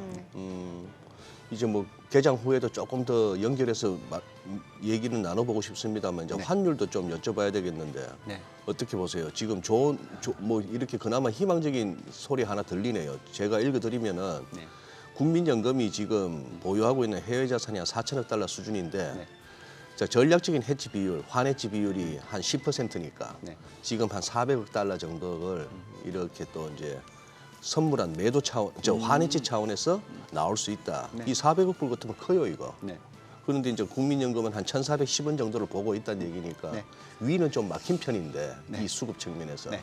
지금 또 역성금 이 수요도 뭐 환율 얘기를 끊고 제가 개장하고 좀 그러시죠. 들어봐야 될 것 같습니다. 네. 오늘 국내 증시를 확인해보죠. 개장합니다.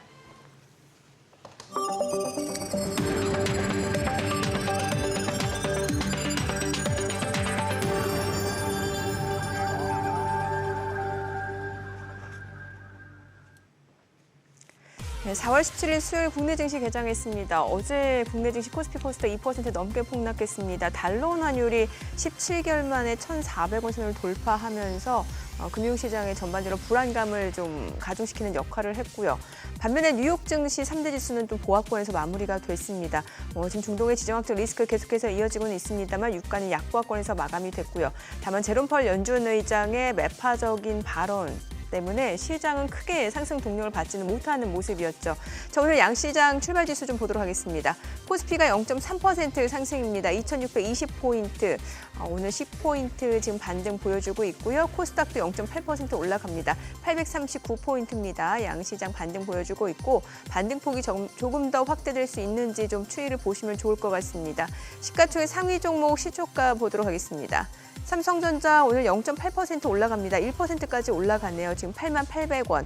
그리고 SK하이닉스도 0.8% 올라갑니다. 185,500원에 거래되고 있고요. LG에너지솔루션도 0.8% 상승합니다. 369,000원. 삼성바이오로직스는 소폭 떨어집니다. 785,000원. 보합이네요. 삼성전자 우선주가 0.7% 상승 67,100원이고요. 현대차가 지금 약보합권입니다. 241,500원이고요. 기아가 0.1% 역시 소폭 하락 약보합권이네요. 114,500원. 셀트리온이 1% 가까이 올라갑니다. 173,600원이고요. 포스코홀딩스가 0.79% 상승합니다. 383,500원. 네이버가 0.8% 상승합니다. 181,100원 선에서 거래되고 있습니다. 코스닥 시가총액 상위 종목 시초가도 보도록 하겠습니다. 코스닥은 오늘 에코프로비엠이 지금 1% 상승하고 있습니다. 223,000원에 거래되면서 지금 나흘 만에 지금 반등을 보여주고 있고요. HLB가 2.8% 올라갑니다. 97,900원. 알테오젠 지금 강보합권 168,300원 보합이네요. 엔캠 어제에 이어서 오늘도 2% 추가적으로 상승세 이어갑니다. 339,000원이고요. HPSP가 0.6% 상승합니다. 41,250원. 리노공업 1.3% 상승합니다. 265,500원. 셀트리온제약도 1.4% 올라갑니다. 91,100원이고요. 레인보우 로보틱스도 0.9% 상승 166,100원 선에서 거래됩니다. 이오테크닉스도 0.6% 오름세로 249,500원에 거래되고 있습니다. 자, 오늘 시장에서 좀 상승을 보여주는 sek터 또 종목들 좀 확인을 해보도록 하겠습니다. 오늘 유리기판 관련주들이 다시 올라갑니다. YC캠이 4% 강세입니다. 28,200원이고요. 피롭틱스 1% 상승합니다. 지금 28,000원 선, 삼성전기도 1.2% 올라갑니다. 153,300원이고요. 그리고 SKC도 0.78% 상승합니다. 115,800원. FNS테크는 지금 보합이고요. 그 밖에 JNTC가 8% 강세입니다. 21,800원에 거래되고 있습니다.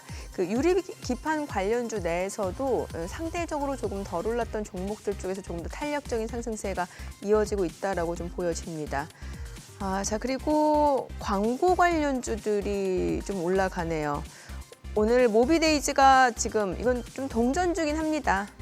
상한가고요. 와이즈버즈가 18% 급등합니다. 자, 그리고 플레이디도 18% 급등하면서 7,220원이고요. FSN도 20% 급등 중이고요.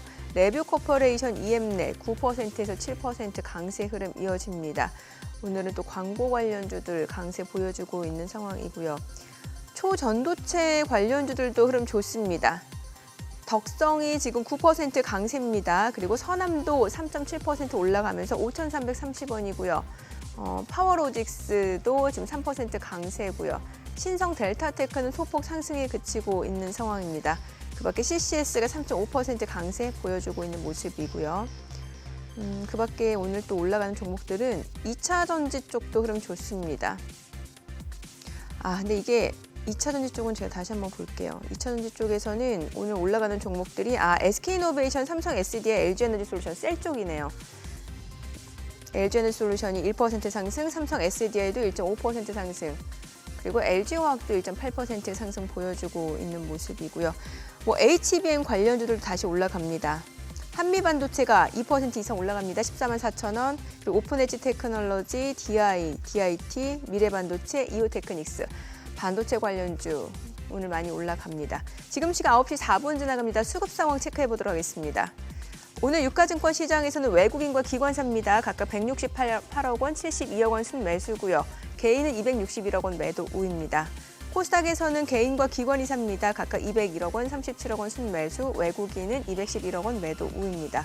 오늘 환율 많이 궁금하실 것 같은데 외환시장 개장 상황 보도록 하겠습니다. 달러원 환율은 좀 떨어집니다. 4원 50전 하락한 지금 1,390원에 개장이 됐습니다.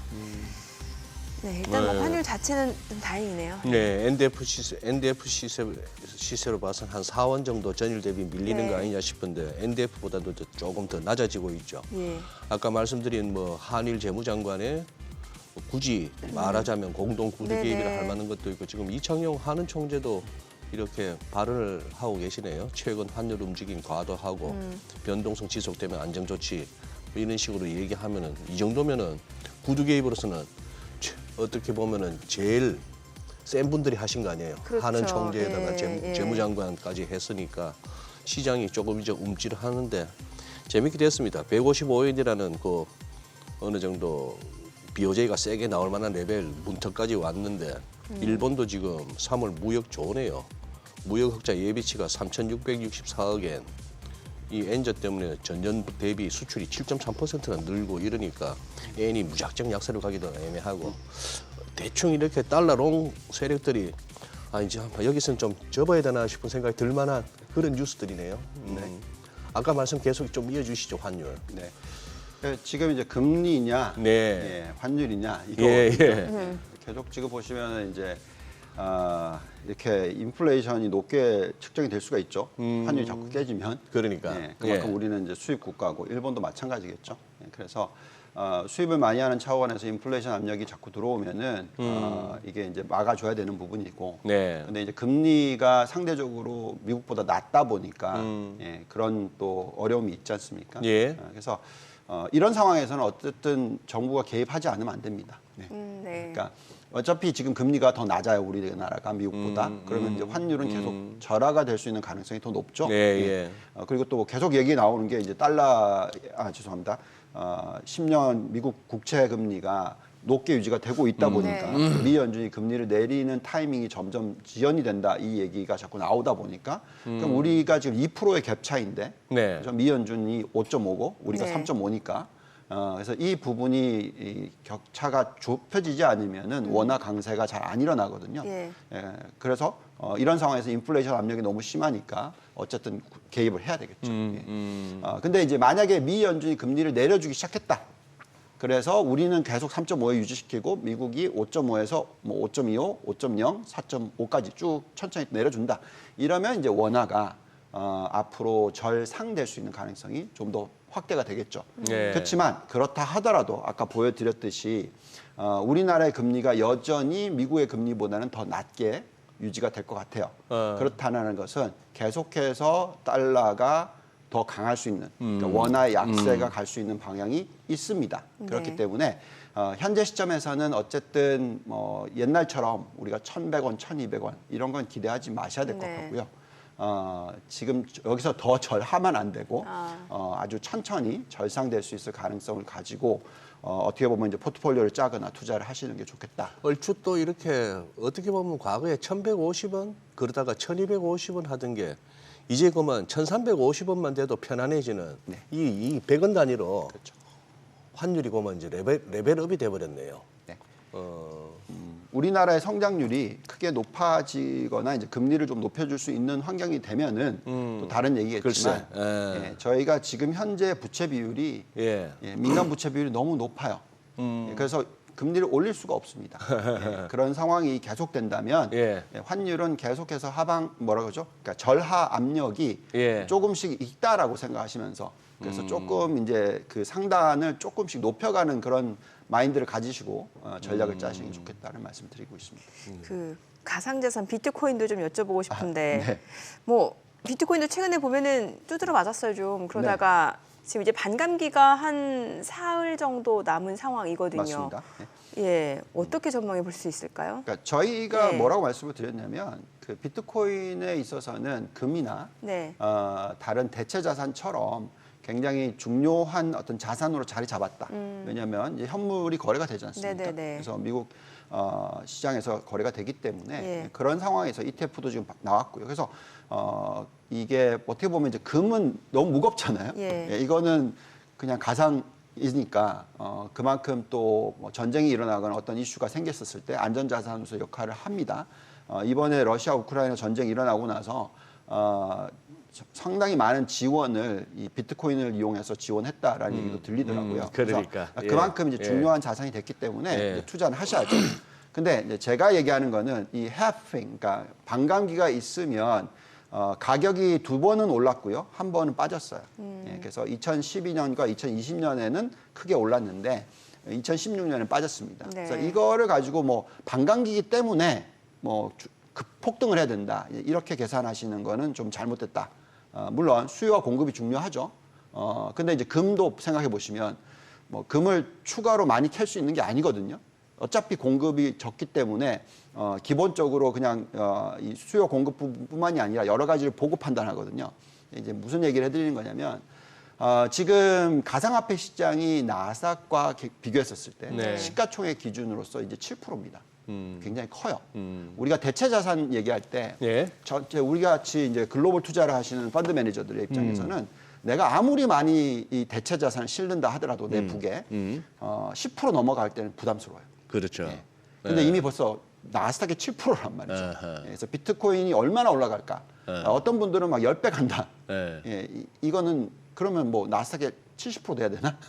그건 좀 너무나 과한 거죠. 예. 그래서 이제부터는 기본적으로 어느 정도의 시가총액인지 그걸 뭔가 쓰임새가 있어야 될 거 아니겠습니까? 안전자산으로 역할할 때에서 규모가 있는 거고 그런 식으로 좀 계산하시는 게 좋겠고요. 그래서 저희는 계속 말씀드리는 게 안 좋다 이게 아니라 비트코인과 이더리움 같은 경우에는 충분히 이 안전자산이나 대체자산으로서 역할을 할 수가 있다. 네. 대신에 나스닥의 시가총액을 보고 그 시가총액의 몇 프로 정도까지 올라가면은 주가의 탄력이 뭐 그 가격의 탄력이 좀 떨어질 거다. 근데 그게 저희가 과거에 봤었을 때 8% 수준 딱 가면은 조심스럽더라고요. 예, 과거에도 그랬었습니다. 그래서 네. 저희는 그런 식으로 가상화폐 시장을 들여다보고 있고요. 만약에 저희가 ETF 투자할 수 있다, 현물 ETF에 투자할 수 있다. 지금은 아직까지 못 하고 있거든요. 저도 뭐 개인적으로는 그 북에다가 실을 수 있다. 아. 그만큼 저희는 비트코인이나 이더리움에 대해서는 투자를 네. 할 필요가 있다라고 생각하고 있습니다. 근데 대신에 이제 너무 과하게 뭐 10배 간다, 뭐 100배 간다, 뭐 이런 네. 얘기는 좀 하지 않으셨으면 좋겠어요. 제가 받는 느낌은 뭐 홍콩 쪽에서도 현물 ETF. 예, 승인. 현물 예. ETF 또 승인하고 이러는데 과연 홍콩은 중국이니까 이제는 중국이 과연 그동안에 가상화폐에 어떤 스탠스를 비춰 지금 저 자막 나오네요. 중국도 이건 안 막는다 뭐 이렇게 나오는데 좀 느낌이 그래요. 저 뭡니까 폰지 내지는 그 다단계가 딴 거 있나요? 계속해서 새로운 손님과 새로운 돈이 들어와야 이게 유지가 되는데 이 비트코인도 아직까지는 그게 통하는 것 같아요. 여기저기서 ETF가 됐건 뭐가 됐건 네. 자, 그냥 대체자산 계속 모으는 거죠. 대체자산 12%라고 하면 10% 12% 얘기하는 건요. 그건 그냥 비트코인, 이더리움만이 아니라 예. 모든 다 대체자산이에요. 네, 네. 예. 근데 그거를 다 비트코인, 이더리움으로 해도 지금 가격에서 2배로 튀면 이미 도달한다는 얘기죠. 네. 너무나 좀 과하게 보시지는 마시고 또 다시 말씀드리지만 안 좋다 이 얘기가 아닙니다. 비트코인 투자하시는 분들이 또 뭐라고 하실 것 같아서 그렇죠. 예. 네, 그렇죠. 좀 과장되게는 받아보지 마시라고. 이렇게 뭐 어제 낙폭이 워낙 과도했던 데다가 뉴욕도 안정 지수 하단이 좀 그거 한 모습을 보이니까 이제 오늘 우리가 오르는데 오르는 와중에 아까 우리 정민 앵커 소개하시는 거 보니까 광고 섹터가 관련주요. 많이 오르니까 기분이 예. 은근히 좋은 게 어제 우리 화요일 날은 또 이재모 대표가 나오시는데 마지막에 이제 가시기 전에 유망 섹터 하나 했더니만 광고 쪽을 말씀하셨어요. 그러다 보니까 이게 저희가 2%가 그래도 시청자분들한테 민폐를 끼치기보다는 조금이라도 도움이 돼야 되는데 그러게 어제 뭐 에코마케팅 맞아요. 이런 종목도 그 많이 얘기를 오르네요. 했었죠. 본부장님, 네. 저 뭐 미국 쪽 말고 네. 우리 국내는 좀처럼 언급 안 하시고 이렇게 그 넘어가셨는데 네. 국내 어디를 제일 그래도 개인적으로 유망하게 보십니까? 뭐 저희는 계속해서 반도체죠. 반도체다? 뭐. 네. 네. 그렇게 시간이 많지 않으니까 네. 반도체 부분을 좀 설명을 예. 하자면 미국의 지금 이 실적들을 들여다봤었을 때 그냥 믿을 건 반도체입니다. 반도체. 예, 지금 이익 증가율 부분이라든지 모든 부분에 있어서 상당히 좋은 흐름이 나오고 있고요. 이번 1사분기 실적 발표가 되면은 또 한 번 튈 거라고 생각하거든요. 네. 엔비디아 주가가 벌써부터 또 움직이기 시작합니다. 고점이 엔비디아의 주가가 970불이었어요.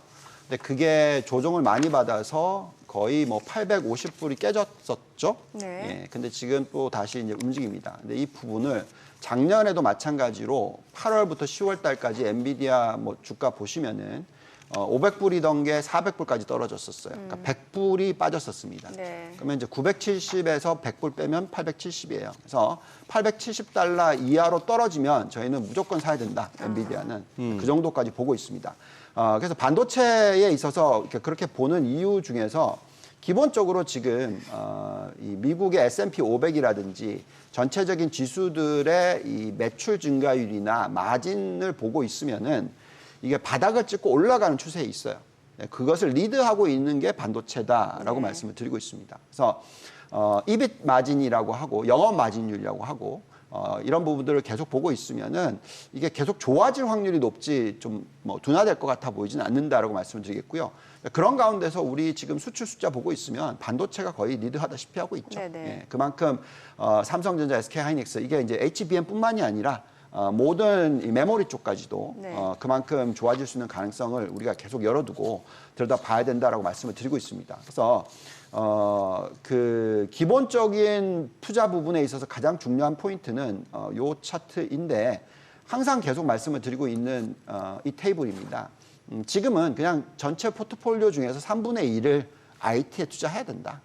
그래서 저희가 계속 얘기하는 게 한국과 대만이 좋아 보인다 이 얘기를 해드리는 겁니다. 그래서 우리나라도 당연히 여기에 포함이 돼 있는 거고 대형 기술주, 뭐 마가뿐만이 아니라 반도체, AI, 하드웨어, 소프트웨어 이쪽인데 근데 지금은 여전히 아직도 하드웨어입니다. 소프트웨어가 아니라 AI 관련주에 있어서 그렇다 보니까 반도체 이게 들어가는 거고요.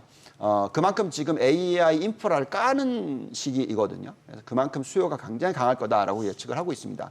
그래서 어제같이 막 뭐 급락을 해주면 이건 너무나 좋은 기회죠. 제가 볼 때는 이거는 환율과 상관이 없습니다. 환율이 좋기 때문에 뭐 이게 아니라 기본적으로 이 사이클이 크게 지금 만들어지고 있는 시기라고 생각하고 있어요. 그걸 어디서 확인할 수가 있냐면 저희가 이제 미국 주식을 볼 때 컵핸들 차트 얘기 많이 하잖아요. 이게 속스, 그러니까 반도체, 필라델피아 반도체 지수를 추종하는 ETF입니다. 보시면 가장 먼저 만들었어요. 그러니까 이게 선두 업종이다라고 얘기를 해주고 있는 겁니다. 그래서 이게 올라가니까 결국 나스닥 100도 올라갔고 그리고 S&P 500 이렇게 쭉 쫓아왔단 말이죠. 근데 이게 꺾이고 깨져버리면 끝나는 거예요. 근데 저희가 판단하기에는 아직까지 미국의 지수는 갈 길이 멀다라고 생각하고 있고 앞으로 길면은 3년까지도 갈 수 있다 이렇게 보고 있으면 글쎄요 지금 이제 겨우 2022년의 고점을 뚫고 올라간 시장인데 반도체 지수로 봐서 2024년 초에 뚫었습니다. 그럼 얼마나 갈까요?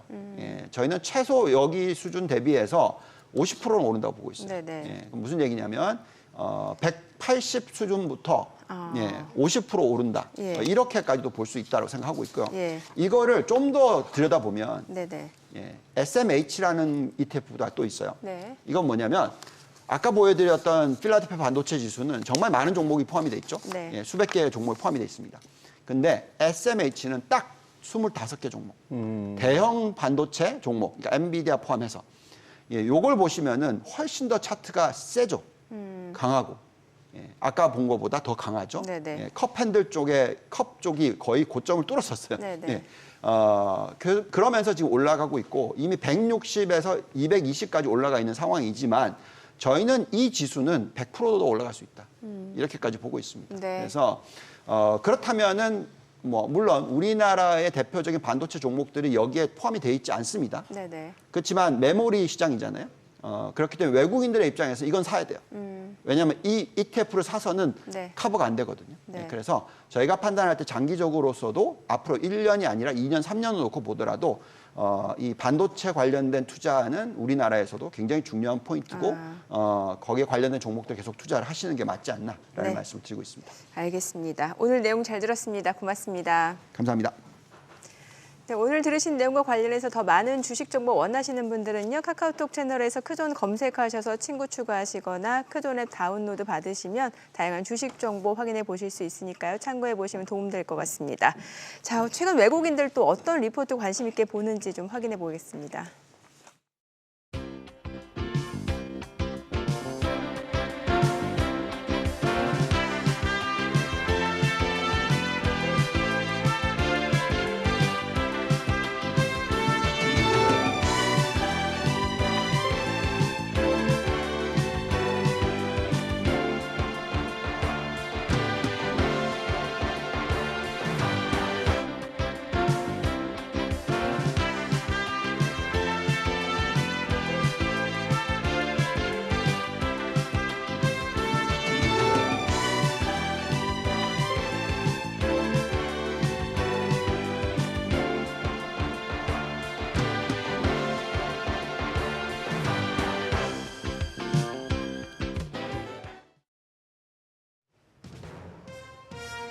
이 시각 현재 9시 20분 지나가고 있습니다. 제롬 파월 연준 의장이 올해 금리 인하가 미뤄질 것을 시사했지만 어제 이 부분이 이미 시장이 선반영된 부분이고 환율도 외환당국 개입에 따라서 오늘은 하락 추세를 보이고 있죠. 이에 따라서 오늘은 시장이 어제장의 낙폭을 일정 부분 회복하는 모습입니다. 지수를 보면 코스피가 0.31% 반등하고 있습니다. 2617선에서 전개되고 있고요. 코스닥은 상승폭이 더 큽니다. 0.87% 오름세로 현재 840선까지 올라온 상황입니다. 수급 상황 보겠습니다. 먼저 유가증권 시장입니다. 오늘도 외국인과 기관 유가증권 시장에서 양매도를 연출하고 있습니다. 외국인이 50억 원, 기관이 176억 원 순매수하고 있고요. 개인만이 홀로 413억 원 매수 우위 기록 중입니다. 코스닥 시장도 보겠습니다. 코스닥 시장에서도 외국인은 346억 원어치 팔아치우는 모양새고요. 다만 기관이 146억 원 매수 우위, 여기에 더해서 개인 역시도 271억 원 순매수 기록 중입니다. 그럼 오늘 장에서 어떤 업종이 웃고 어떤 업종이 울고 있는지 업종별 등락률 보겠습니다. 오늘은 전기 장비 그리고 반도체와 반도체 장비, 광고 쪽이 상승 추세 보이고 있습니다. 다만 중동발 지정학적 리스크에 급등하던 가스 유틸리티와 석유와 가스 테마는 유가의 상승세가 진정됨에 따라서 오늘은 쉬어가는 분위기고요. 증권 역시도 오늘은 하락 업종에 이름을 올렸습니다. 그럼 시장을 움직이고 있는 테마 종목별로 자세하게 하나씩 살펴보시죠. 먼저 유리기판입니다. 꿈의 기판으로 불리는 반도체용 유리기판이 다시 주목받고 있습니다. 주요 반도체 기업들이 본격적으로 양산 준비에 돌입하면서 관련주의 상승세가 다시 이어지고 있는데요.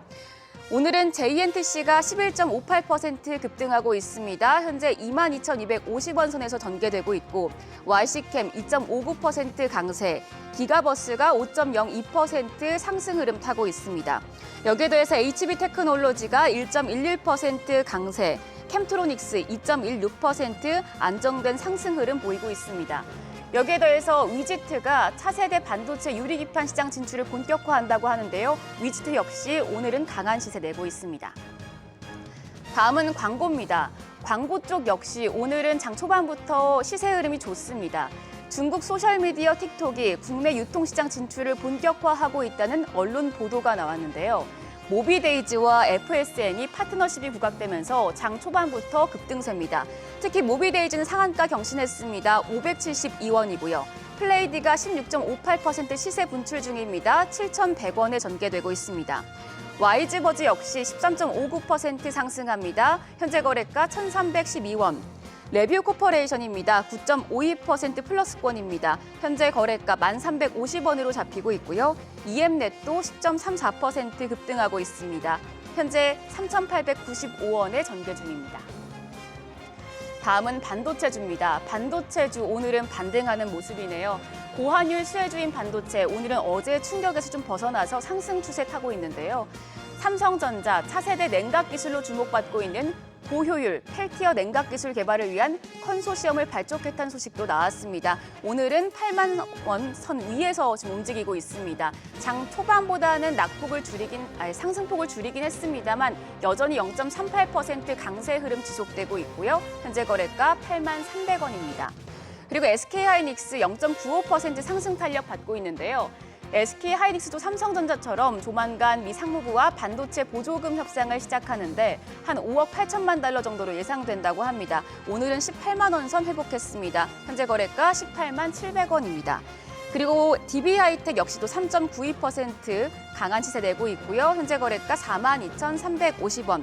반도체 장비주도 오늘은 좋습니다. 반도체 장비주 중에서는 DIT가 23.09% 시세 분출 중이고 테스가 오늘 장중에 52주 신고가 달성했죠. 현재 4.23% 강세 흐름 보이며 3750원 선에서 전개되고 있습니다. 마지막으로 여행입니다. 여행 쪽 오랜만에 움직이는데 증권사에서 나온 긍정적인 리포트와 관련해서 관련 종목들이 강세 흐름 나타내고 있는 것으로 분석됩니다. 대신증권에서 롯데 관광개발에 대해서 시작이 좋다며 목표가 14,000원을 제시했습니다. 지금 롯데 관광개발은 흑자 전환 전망이 나오고 있는데요. 대신증권에서는 이 종목의 주가가 목표가 대비해서 53.5%의 추가 상승 여력이 있다고 해석하고 있습니다. 이 소식에 롯데 관광개발 이 시각 현재 5% 가까이 급등 중입니다. 거래가 9,570원으로 잡히고 있고요. 그 밖에 모두투어가 2.38% 강세 흐름 지속되고 있습니다. 노랑풍선도 1.65% 상승권입니다. 현재 거래가 6,770원. 하나투어가 2.85% 올라가면서 54,100원 나타내고 있습니다. 또 SMCNC 역시도 1.02% 강세입니다. 현재 1,683원에 거래되고 있습니다. 여기까지 시장 알아봤고요. 오늘은 좀 반등 추세를 보이고 있는데 그럼 오늘 장에서 눈여겨볼 업종 그리고 시장 대응 전략까지 잡아보겠습니다. 오늘은 크라우드 에셋 이영진 전문가 전화로 연결돼 있습니다. 전문가님 안녕하십니까? 네, 안녕하십니까? 네, 어제 급등했던 환율 다행히도 오늘은 조금 진정되는 추세를 보여주고 있는데요. 환율 관련해서 어떤 종목들 좀 수혜를 받을 수 있을까요? 네, 최근 이란과 이스라엘 간의 보복성 공격이 반복되면서 중동 리스크가 부각되어서 주가 상승과 환율 상승을 야기하고 있는데 유가 관련주는 이미 크게 상승을 했기 때문에 고환율 추세에 따른 수출 중심 기업들 위주로 수급 쏠림 현상들이 일어나고 있습니다. 현대 기아차 등의 자동차주들을 비롯해서 특히 해외 사업 영위에 환차의 기대감이 형성되고 있는 국내 식품주들 같은 경우에는 삼양식품과 CJ-제일제당 같이 이제 막 52주 신고가를 기록하는 종목들이 있기 때문에 잘 살펴보실 필요가 있겠고요. 이 밖에 농심, 오뚜기, 풀무원 같은 기업들의 수급 동향도 같이 살펴보셔야 되겠습니다. 네, 오늘 식품 관련주 지금 반등을 하고 있는데 특히 식품주는 지금 실적 기대감도 있고요. 전문가님은 이 식품주 중에서 탑픽 종목 어떤 거 보시나요? 네, 우선 식품 기업들이 해외 사업장을 공격적으로 가동을 하면서 수출 비중이 많이 높아졌기 때문에 환율 상승에 따른 환차익 기대감이 더 강하게 작용될 것으로 전망이 되면서 수급이 붙는 과정이겠습니다. 대표적으로 불닭볶음면으로 유명한 삼양식품 같은 경우에 이번 1분기 내수 판매 부진으로 매출은 소폭 하회하겠지만 밀, 전분, 함유 등의 투입 원가 하락 및 원달러 환율 상승으로 영업이익은 크게 상회할 전망이라서 4월 12일을 기점으로 52주 신고가 영역에 위치해 있습니다. 그리고 불닭볶음면 수출 비중이 50%를 상회하는 추세에서 작년 40% 수준으로 축소되고 있지만 까르보 불닭볶음면 등의 수출 제품 포트폴리오가 다변화되고 있어서 해외 시장에서 성장 여력은 지속적으로 판단되는 상황입니다. 그리고 CJ-제일제당 같은 경우에는 사료 법인인 CJ-피드앤케어가 1조 원대의 매각될 가능성이 제기되고 있는데요. 아직은 구체적인 결정 사항이 없지만 FNC 부분의 올해 실적이 적자로 전망되고 있는 상황에서 CJ-피드앤케어 매각이 성사된다면 동사의 기업가치 제고에 큰 영향을 줄 수 있기 때문에 추가적인 호재가 나올 수 있는 부분을 고려해 보셔야 되겠습니다. 그리고 농심 역시 북미 라면 시장의 지배력을 강화해 가고 있다는 평가를 받고 있는 상황에서 이제 막 견고한 저점 저항 구간을 돌파하려는 외국인과 연기금 중심의 수급이 집중되고 있기 때문에 같이 살펴보실 필요가 있겠습니다. 해당 기업들은 추가적인 환율 상승 기대감 속에서 모멘텀이 확산될 수가 있겠는데 최근 원달러 환율 1,400원대에서 금융당국이 환율 급등 현상에 예의주시하고 있다고 구두 개입을 한 후에 조정을 보인 바가 있어서 글로벌 리스크, 즉 중동 리스크가 조금 장기화되는 과정과 연준의 금리 인하 후퇴 기조가 지속되는 과정이라면 일부 조정 시점에 공략하는 관점과 지속 홀딩 관점을 대응 전략으로 세울 수 있겠습니다. 네, 또 환차익을 노려볼 수 있는 고환율 수혜주 중에 반도체주 역시 오늘은 좋은 흐름 보여주고 있습니다. 반도체주 관련해서 눈여겨볼 종목 어떤 거 보시나요? 네. 그 반도체 수출은 116억 9천억 달러를 기록하면서 올해 최대 실적 달성 등으로 3개월 연속 두 자릿수가 증가했고요. 최근 SK 하이닉스에 이어서 삼성전자의 HBM 기대감과 약 9조 원에 달하는 미국 보조금 수령 및 투자 규모 확대 이슈가 부각된 바 있기 때문에 여전히 기대감이 강하게 형성되어 있다고 볼 수 있겠습니다. 국내 HBM 관련주들은 항상 주가 조정 시에 투자자들이 가장 선호하는 주도 섹터이겠지만 최근 증시 하락 과정에도 불구하고 삼성전자 보조금 수령 이슈로 인해서 삼성향 기업들인 JMB, 워트, 그리고 엑시콘, 오픈에지 테크놀로지와 같은 기업들이 수급이 유입된 바 있기 때문에 눌림구가 공략 시점에 대한 관점은 최선호주로 손꼽힐 수가 있겠습니다. 그리고 올해 1월 삼성전자 컨퍼런스 콜에서 DDR5가 1A 전환, 즉 4세대 전환에 대한 가속화에 힘입어서 전체 서버 D램 내에 비중 과반을 초과했다고 언급한 바가 있기 때문에 EUV 공정의 본격화를 시사하는 현 시점에서 EUV 펠리클 실적이 가시화될 것으로 기대되는 기업들, FST와 SNST 같은 기업들도 외국인과 기관 수급이 집중된 흐름을 최근에 보시면은 주가 눌림목 구간에서도 충분한 기회를 줄 것으로 바라보고 있습니다. 네, 고한일 수혜주로 식품주와 삼성향 관련주 그리고 EV 관련주까지 말씀 들어봤습니다. 오늘 말씀 고맙습니다. 지금까지 업종과 시장 전략 알아봤습니다.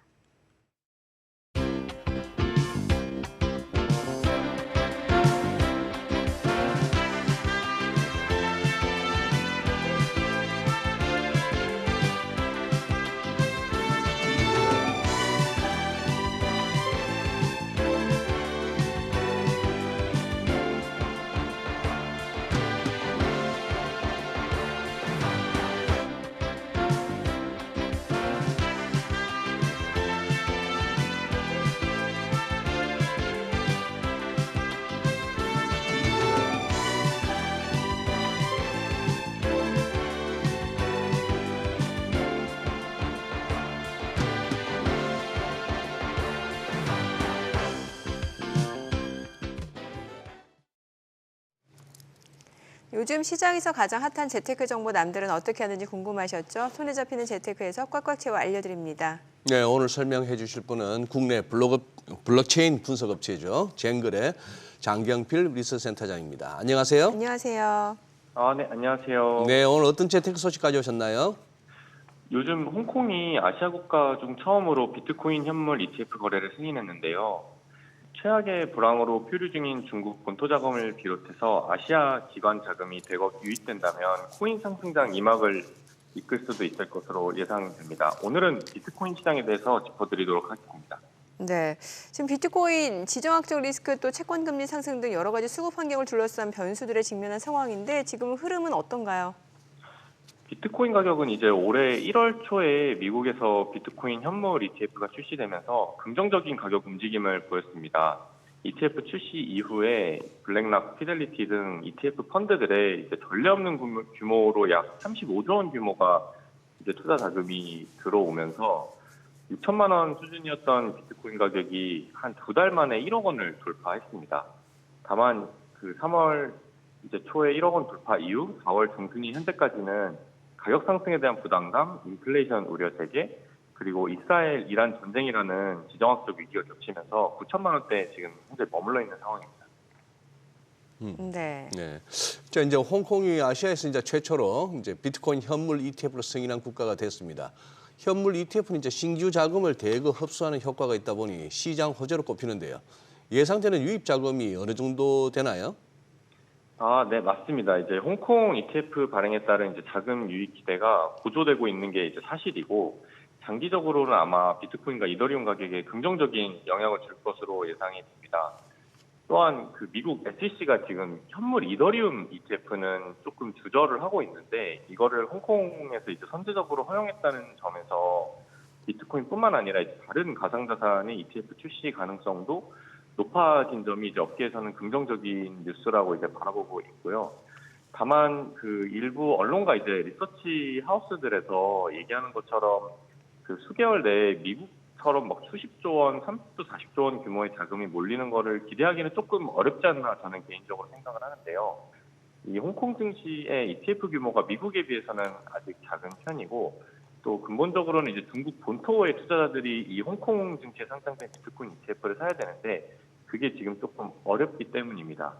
그 ETF를 중국 본토 투자자들이 사기 위해서는 이제 스탁 커넥트라는 그 증시 연계 프로그램에 이제 등록이 되어야 되는데 아직 비트코인 이더리움 ETF는 해당 프로그램에 등록되지 않았기 때문입니다. 일부에서 뭐 34조 원을 갖다가 뭐 유입 자금 34조 원 정도 기대한다는데 센터장님 말씀 들어보니까 여기도 약간 좀 덜어내면서 들어야겠네요. 좀 과하네. 예, 알겠습니다. 예. 지금 비트코인 반감기한 사흘 앞으로 다가온 상황인데 채굴업계는 14조 원가량 손실이 예상된다는 관측을 내놓고 있는데 그렇게 되면 이제 채굴업계 사이에서도 좀 옥석 가리기가 필요한 상황이지 않을까라는 생각 들거든요. 네, 맞습니다. 이제 그 채굴 비트코인 양이 반감기가 되면은 이제 절반으로 감소를 하게 되기 때문에 채굴 업체들이 이제 그 생존해야 되는 그 이슈에 직면하게 됩니다. 지금까지는 이제 항상 비트코인 가격이 2배 이상 상승했기 때문에 수익을 냈었었는데 이번 반감기 사이클 또한 가격이 이제 2배 이상 오를 거라는 기대감도 형성되어 있고요. 근데 아직까지는 이제 비트코인 가격이 이제 전고점 대비해서 크게 증가하지 못한 상황에서 반감기를 맞이한 만큼 말씀해주신 대로 옥석 가리기가 이뤄질 가능성이 있고 채굴자들은 이제 더 싼 전기료를 찾아서 효율적으로 이제 그 채굴장을 운영할 것으로 예상이 됩니다. 근데 조금 흥미로운 점은 이제 더 싼 전기 발전원을 찾아가는 과정에서 오히려 역설적으로 전기 생산 단가가 낮은 이제 신재생 에너지 활용도가 높아질 수 있다라는 전망도 지금 제시되고 있는 상황입니다. 네. 그래요. 뭐 마지막으로 제일 부담스러운 질문입니다. 이거 반감기 이후에 비트코인 쪽 이쪽 가상화폐 어떻게 상승과 하락 쪽 어떻게 센터장님은 어느 쪽으로 보고 계십니까? 조금 조심스럽게 말씀을 드리고 싶은데 네. 그 지난 반감기가 이제 4번이 있었는데 지난 4번의 반감기 이후 비트코인 가격이 정말 큰 폭으로 상승을 했었어요. 첫 번째 반감기 때는 반감기 이후에 80배가 올랐고 두 번째는 25배 그리고 세 번째는 6배 정도 이제 상승을 해서 이번에 이제 5번째 반감기를 맞이하고 있는데 저는 반감기 이후에도 이제 장기적으로 비트코인 가격이 상승할 것이라는 예상에 동의를 합니다. 다만 이제 지난번 반감기처럼 뭐 25배, 6배 정도 상승폭으로 상승하기에는 현재 비트코인이 이제 시가총액이 1,600조 원이거든요. 그래서 세계에서 이제 10번째로 큰 투자 자산인 만큼 그 정도 사이클, 지난 사이클을 이제 뛰어넘는 상승폭을 보이기는 조금 어려울 거로 생각을 합니다. 그래서 6배 직전 반감기에서 6배 상승을 했으니 이번 사이클은 그보다는 조금 더 보수적으로 생각을 하지만 그래도 상승할 가능성이 높다라고 개인적으로 생각을 하고 있습니다. 가격 질문을 해주셨는데 사실 가격 말고도 조금 드리고 싶은 말씀이 이제 비트코인 같은 경우에는 투자 자산으로서 지위를 확실하게 구축을 해 나가고 있게 또 생겼는데 비트코인을 제외한 이 블록체인 업계에서는 아직까지는 이제 유의미한 그 활용 사례가 조금 부족하다라고 생각이 드는데요. 지난 21년, 22년 이제 상승차 때는 디파이나 NFT와 같은 블록체인 기술이 접목된 이제 새로운 그 사례들이 등장을 해서 그 사이클을 좀 더 키웠었던 편이 있는데 이번 사이클에서는 아직 지난번에 그 활용 사례와 같은 유즈 케이스들이 보이지 않고 있는 상황입니다. 결국 기술이 인정받고 또 널리 활용되기 위해서는 대중에게 선택을 받아야 되는데 AI가 수십 년 동안의 그 기술 발전기를 거쳐서 챗GPT를 등장시켰던 것처럼 말입니다. 네. 그래도 올해 이제 하반기에는 조금 블록체인 게임들 출시나 뭐 네네. 금융권에서 증권 토큰 준비를 하면서 이런 서비스들이 좀 선택을 받을 수 있을지 기대해보고 있습니다. 알겠습니다. 오늘 내용 잘 들었습니다. 고맙습니다. 네, 감사합니다. 창업을 하는 진정한 목적, 바로 수익을 내는 거겠죠. 이제 날도 풀리고 나들이 객도 늘었는데 여전한 고물가, 고금리의 창업 시장에는 찬바람이 불고 있다고 합니다. 네, 신불황 시대라고 불리는 요즘 수익도 챙기고 손님도 잡을 수 있는 방법 한번 살펴봐야 되겠습니다. 오늘은 김상훈 대표님 나오셨습니다. 대표님 어서 오세요. 예, 안녕하세요. 네, 자 신불황 시대 그만큼 이제 경기가 안 좋다는 얘기인데 예. 지금 대표님 보시기에 상황이 어떻습니까? 창업 시장 쪽. 뭐 늘 경기는 이 호황 불황이 교차하기 마련인데요. 그렇죠.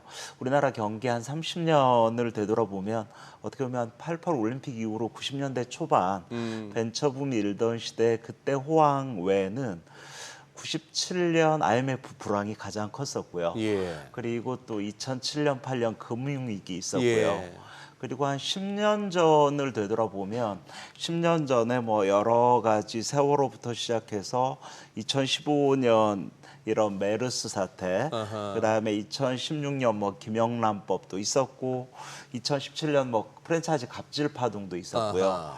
그리고 뭐 2019년부터 3년간 코로나가 끝나고 이제 좀 경기가 반등하려나 했는데 여전히 야 코로나 때부터 요즘 더 힘들다. 그래서 어떻게 보면 불황의 골이 요즘 상당히 좀 깊어지면서 신규 창업자도 틈새를 놓고 하고 있는 부분도 있습니다만 요즘은 창업자보다 폐업자가 더 많은 게 아닌가 이렇게 현장에서 느끼는 감도는 그렇습니다. 아, 그래요. 사실 고금리 고물가 가장 큰 문제는 이제 수익성 자체가 떨어진다라는 걸 건데 열심히 일해도 남는 게 없다 이런 얘기 많이들 하시던데 사실이에요? 맞습니다. 뭐 이렇게 사업하시는 분들은 예. 뭐 자선단체는 아니기 때문에 네네. 열심히 한 만큼 나한테 한 달에 떨어지는 순이익이 얼마야 이거 그래, 관심 뭐 가질 수밖에 남아야죠. 없는데요. 네. 90년대 같은 경우는 매출이 100이면 3분의 1은 원가, 3분의 1은 판관비. 아무리 못해도 한 30%는 나에게 떨어진다 이런 상황인데 최근에 이런 이 물가 상승, 고금리 여파 이런 부분으로 인해서 원가와 비용은 계속 높아지는 반면 순이익률은 계속 떨어지다 보니까 이제 매출액 대비 순이익률이 10%도 안 된다. 요즘 이런 경우 상당히 크고요. 실제 최근에 이런 뭐 유명한 뭐 개그맨이 광고하는 이런 치킨 프랜차이즈 이런 데 보면 정보공개서상의 이런 점당 평균 매출액은 거의 한 3,500만 원 정도는 되거든요. 네. 보면 매출액은. 그럼 3,500 정도면 아무리 못해도 옛날 같으면 야 기본적으로 한 2천만 원 정도 순이익이 떨어져야 되는데 여기에서 원가가 한 40%고요. 또 매출액 대비해서 인건비가 한 30% 되고요. 또 임대료가 매출액 대비 15% 정도 되다 보니까 야 이게 실제 3,500을 매출을 올리기 위해서 투자 비용은 2억 5천 3억 투자했음에도 불구하고 한 달 떨어지는 순이익은 300도 안 된다. 이게 사실 어떻게 보면 열심히 버는 게 중요한 게 아니고 앞에서 남고 뒤에서 미친다 네. 이런 얘기가 상당히 좀 첨예화된 상황이고요. 요즘 배달 식당들은 더 요즘 심각합니다. 요즘 코로나 이후에 배달 식당들이 전반적으로 좀 어렵다고는 얘기했습니다만 최근에 배달 식당 같은 경우는 배달로만 한 달에 한 2천만 원 올리기가 결코 쉽지가 않은데요. 이 2천만 원 올린다고 하더라도 마찬가지로 원가가 한 40% 되고 또 오토바이 배달 비용이 한 매출액 대비 15%는 되거든요. 거기다가 요 최근에 뭐 배달앱, 중개료, 인건비, 임대료 빼고 나면 2천만 원 올려봐야 실제적으로는 거의 한 그 100만 원 벌이가 안 되는 이런 식당이 상당히 많아지고 있어서 야 요즘 어떻게 하면 창업자 입장에서 요즘 불황기에 순이익률을 높일 것이냐 이런 게 상당히 좀 시장의 이슈로 떠오르고 있는 상황입니다. 아, 지금 대표님 설명을 듣다 보면은 아니 뭐 일단 우리가 여기 창업이라고 하는 데서 외식업이 이제 그래도 가장 뭐 그거 했는데 가서 먹는 소비자 입장에서는 가격이나 그 어떤 음식의 질을 보면은 야 이거 먹으려고 이 돈을 내 싶기도 한데 지금 저렇게 고생해서 갖고 가는 게 너무 적네요. 맞습니다. 그러다 보니까 결국은 야 이게 나 순이익률을 높이기 위해서는 판매가를 높여야 되나 이제 이런 고민을 할 수밖에 없는 상황입니다. 아닌 말로 지금 저렇게 해서 저렇게 하루에 뭐 잠도 잘 못 자가면서 했는데 월 300 떨어진다. 예. 내가 사장하느니 내가 어디 가서 그냥 맞습니다. 직원하겠습니다. 예, 월급 받는 게 낫겠다. 그렇죠. 요즘 알바해도 여차하면 그러니까요. 300 벌거든요. 예. 아니 근데 지금 이 현실을 어떻게 해야 되죠? 이제 만 원 갖고 국밥도 한 그릇 제대로 못 먹으니까. 맞습니다. 이게 참 딜레마인데요. 네. 저희 사무실 옆에도 보면 요즘 점심 한 끼 10,000원짜리가 별로 없어졌습니다. 그래요. 예. 요즘 웬만하면 뭐 이제 다들 이제 어렵다 보니까 그런 판매가 상승을 하자. 네. 그래서 실질적으로 점심 한 끼가 요즘 뭐 여차하면 12,000원, 15,000원, 2만 원짜리까지 요즘 생겨나고 있거든요. 예. 이렇게 판매가가 올라가다 보면 오히려 직장인들 같은 경우는 이거 소비가 계속 위축될 수밖에 없고 네. 그렇게 먹느니 또 비싼 돈을 줬기 때문에 고객 만족도는 더 떨어지는 네. 이런 측면도 있는 거죠. 그래서 요즘 뭐 소주 한 병도 요즘 5,000원을 넘어서 7,000원, 8,000원 파는데 상당히 많이 늘고 있고요. 그건 좀 심하다. 그래서 야 이게 소비자 입장에서는 물가가 올라간다 이런 부담이 있으면서 이 호주머니가 얇아지는 측면이 있고 예. 또 반대로 창업자 입장에서는 이 판매가가 높아지면 매출이 올라가고 순이익이 높아져야 되는데 네. 야 이게 직접 판매가를 올려도 이 차태고 포태고 나면 내 손에 남는 게 별로 없습니다. 힘듭니다. 이게 어떻게 보면 상당히 좀 딜레마다 이런 생각이 좀 듭니다. 참 이게 가격 올리면 손님이 줄어들까 봐 걱정이 되고 또 가격 자체를 안 올리면 앞서 보니까 뭐 남는 게 없는 상황이고 예. 좀 어떤 방법이 있을까요? 맞습니다. 그래서 좀 효율적인 가격 전략을 유연성 있게, 융통성 있게 진행하는 수밖에 없다라는 생각이 드는데요. 저는 먼저 이 두 가지입니다. 야, 이 경기 변동 상황에 감안해서 가격을 대폭 인상할 것인가, 아니면 나는 10년 전 가격을 그대로 유지하겠습니다. 이렇게 또 고수하는 이런 매장도 있습니다. 대신 10년 전 가격을 유지하려면 많이 팔아야 되거든요. 그렇죠. 예, 많이 팔 수 있는 이런 동력이 됐는지 안 되는지 이런 건 좀 따져봐야 될 것 같고요.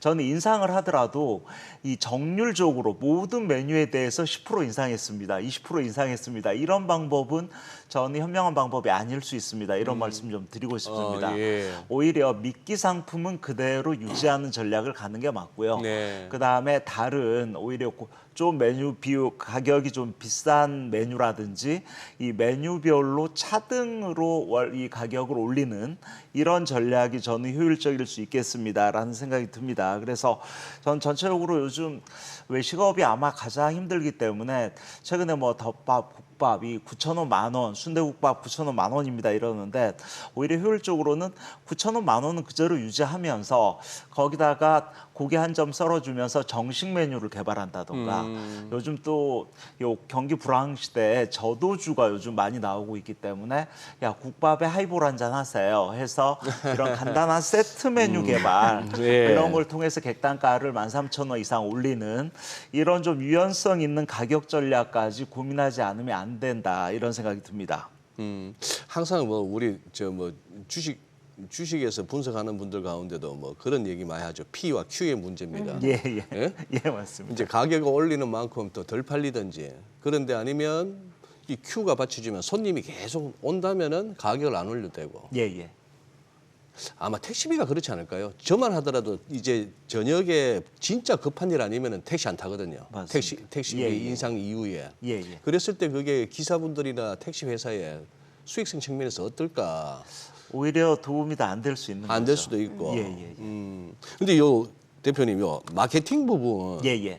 요새 이렇게 뭐 어지간하면 저 뭡니까? 음식이 예쁘게 나오고 맛있다 예. 싶으면 왜 찍어서 뭐 블로그나 인스타그램에 올리기도 하고 해서 이거 은근히 덕볼 수 있는 거 아닙니까? 맞습니다. 굳이 요즘 안 뭐 해도 사실은 마케팅을. 음식점을 선택하는 게 다 네. 스마트폰에서 어느 음식점을 갈까를 네. 선택을 하게 돼 있고요. 그러면 스마트폰에 노출되는 컨텐츠가 예. 일단 사진, 영상, 텍스트거든요. 네. 그래서 검색했을 때 야, 그 음식점이 소비자들의 선택의 우선순위에 들 수 있도록 어떻게 노출할까 이거를 아마 전국의 70만 음식점 사장님들이 고민하지 않으면 안 되는 상황이고요. 그러다 보니까 야 마케팅 업체에 그냥 돈 들이고 할까 이런 경우도 있습니다만 자칫 돈만 들이고 효과는 떨어지는 이런 경우도 있고요.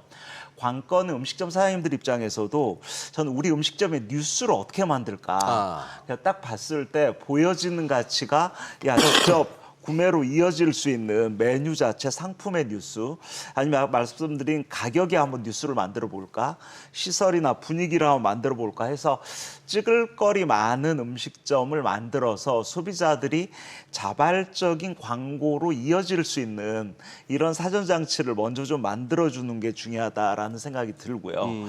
요즘 뭐 소비자들은 갈 곳 많기 때문에 뉴스 가치에서도 저는 결국 주인과 직원, 사람들까지도 야, 그 가게는 분위기 좋더라, 싹싹하더라, 친절하더라 이런 좀 마케팅 코드로 무장을 해서 손님들이 오면 자발적으로 카메라 셔터를 눌러서 이 고객들의 SNS의 홍보 효과로 이어질 수 있는 이런 게 저는 의미 있지 않을까라는 생각이 듭니다. 네. 뭐 사실 주식 투자도 종목 선택이 중요하듯이 창업하시는 분들도 아이템 선택 굉장히 중요할 예, 것 예, 같은데 예. 이게 오히려 불황기일 때 잘 되는 아이템 있다고 하는데 어떤 것들이에요? 맞습니다. 불황이 너무 즐겁다 이런 아이템 충분히 있고요. 있어요? 예, 최근에 봤을 때는 오히려 불황기에 이 학습 효과가 우리는 있습니다. IMF의 호황 아이템이 있었거든요. 요즘 상권에 나가면 인테리어를 최소한 적게 하면서 소비자 입장에서 실속 소비로 이어질 수 있는 외식업 중에서는 그 당시에 드럼통 숯불구이, 선술집형 고깃집 같은 이런 투자 비용 1억 미만의 부담 없는 포차형 음식점들 요즘 상당히 잘 됩니다. 그리고 어떻게 보면 인건비를 줄일 수 있는 이런 각종 무인 아이템들 요즘 여전히 코로나 시대가 끝났음에도 불구하고 뭐 무인 카페나 무인 프린터샵, 무인 사진관, 무인 아이스크림 같은 이런 무인 아이템 같은 경우는 물론 매출이 높지 않더라도 인건비나 비용이 적게 들기 때문에 그래도 좀 적게 들어가는 오히려 직접 떨어지는 이런 아이템이 아닌가라는 생각도 듭니다. 네, 오늘 내용 잘 들었습니다. 고맙습니다. 네, 고맙습니다. 감사합니다. 네, 오늘 양시장 반등 보여주고 있는 가운데 코스닥 상승 탄력이 조금 더 커지네요. 1% 이상 올라갑니다. 그래도 어제 빠진 거에 비하면 양이 안 찹니다. 내일 또 올라가면 되죠. 내일 또 올라가면 되나요? 네. 자, 저희 방송 중에 전해드린 내용과 관련해서 모든 투자 판단의 책임은 투자자분들께 있다는 점 알려드립니다. 네, 세상의 모든 돈 되는 정보 재테크 노하우 머니쇼. 오늘은 여기서 인사드리겠습니다. 저희는 내일 오전 8시에 찾아뵙겠습니다. 고맙습니다.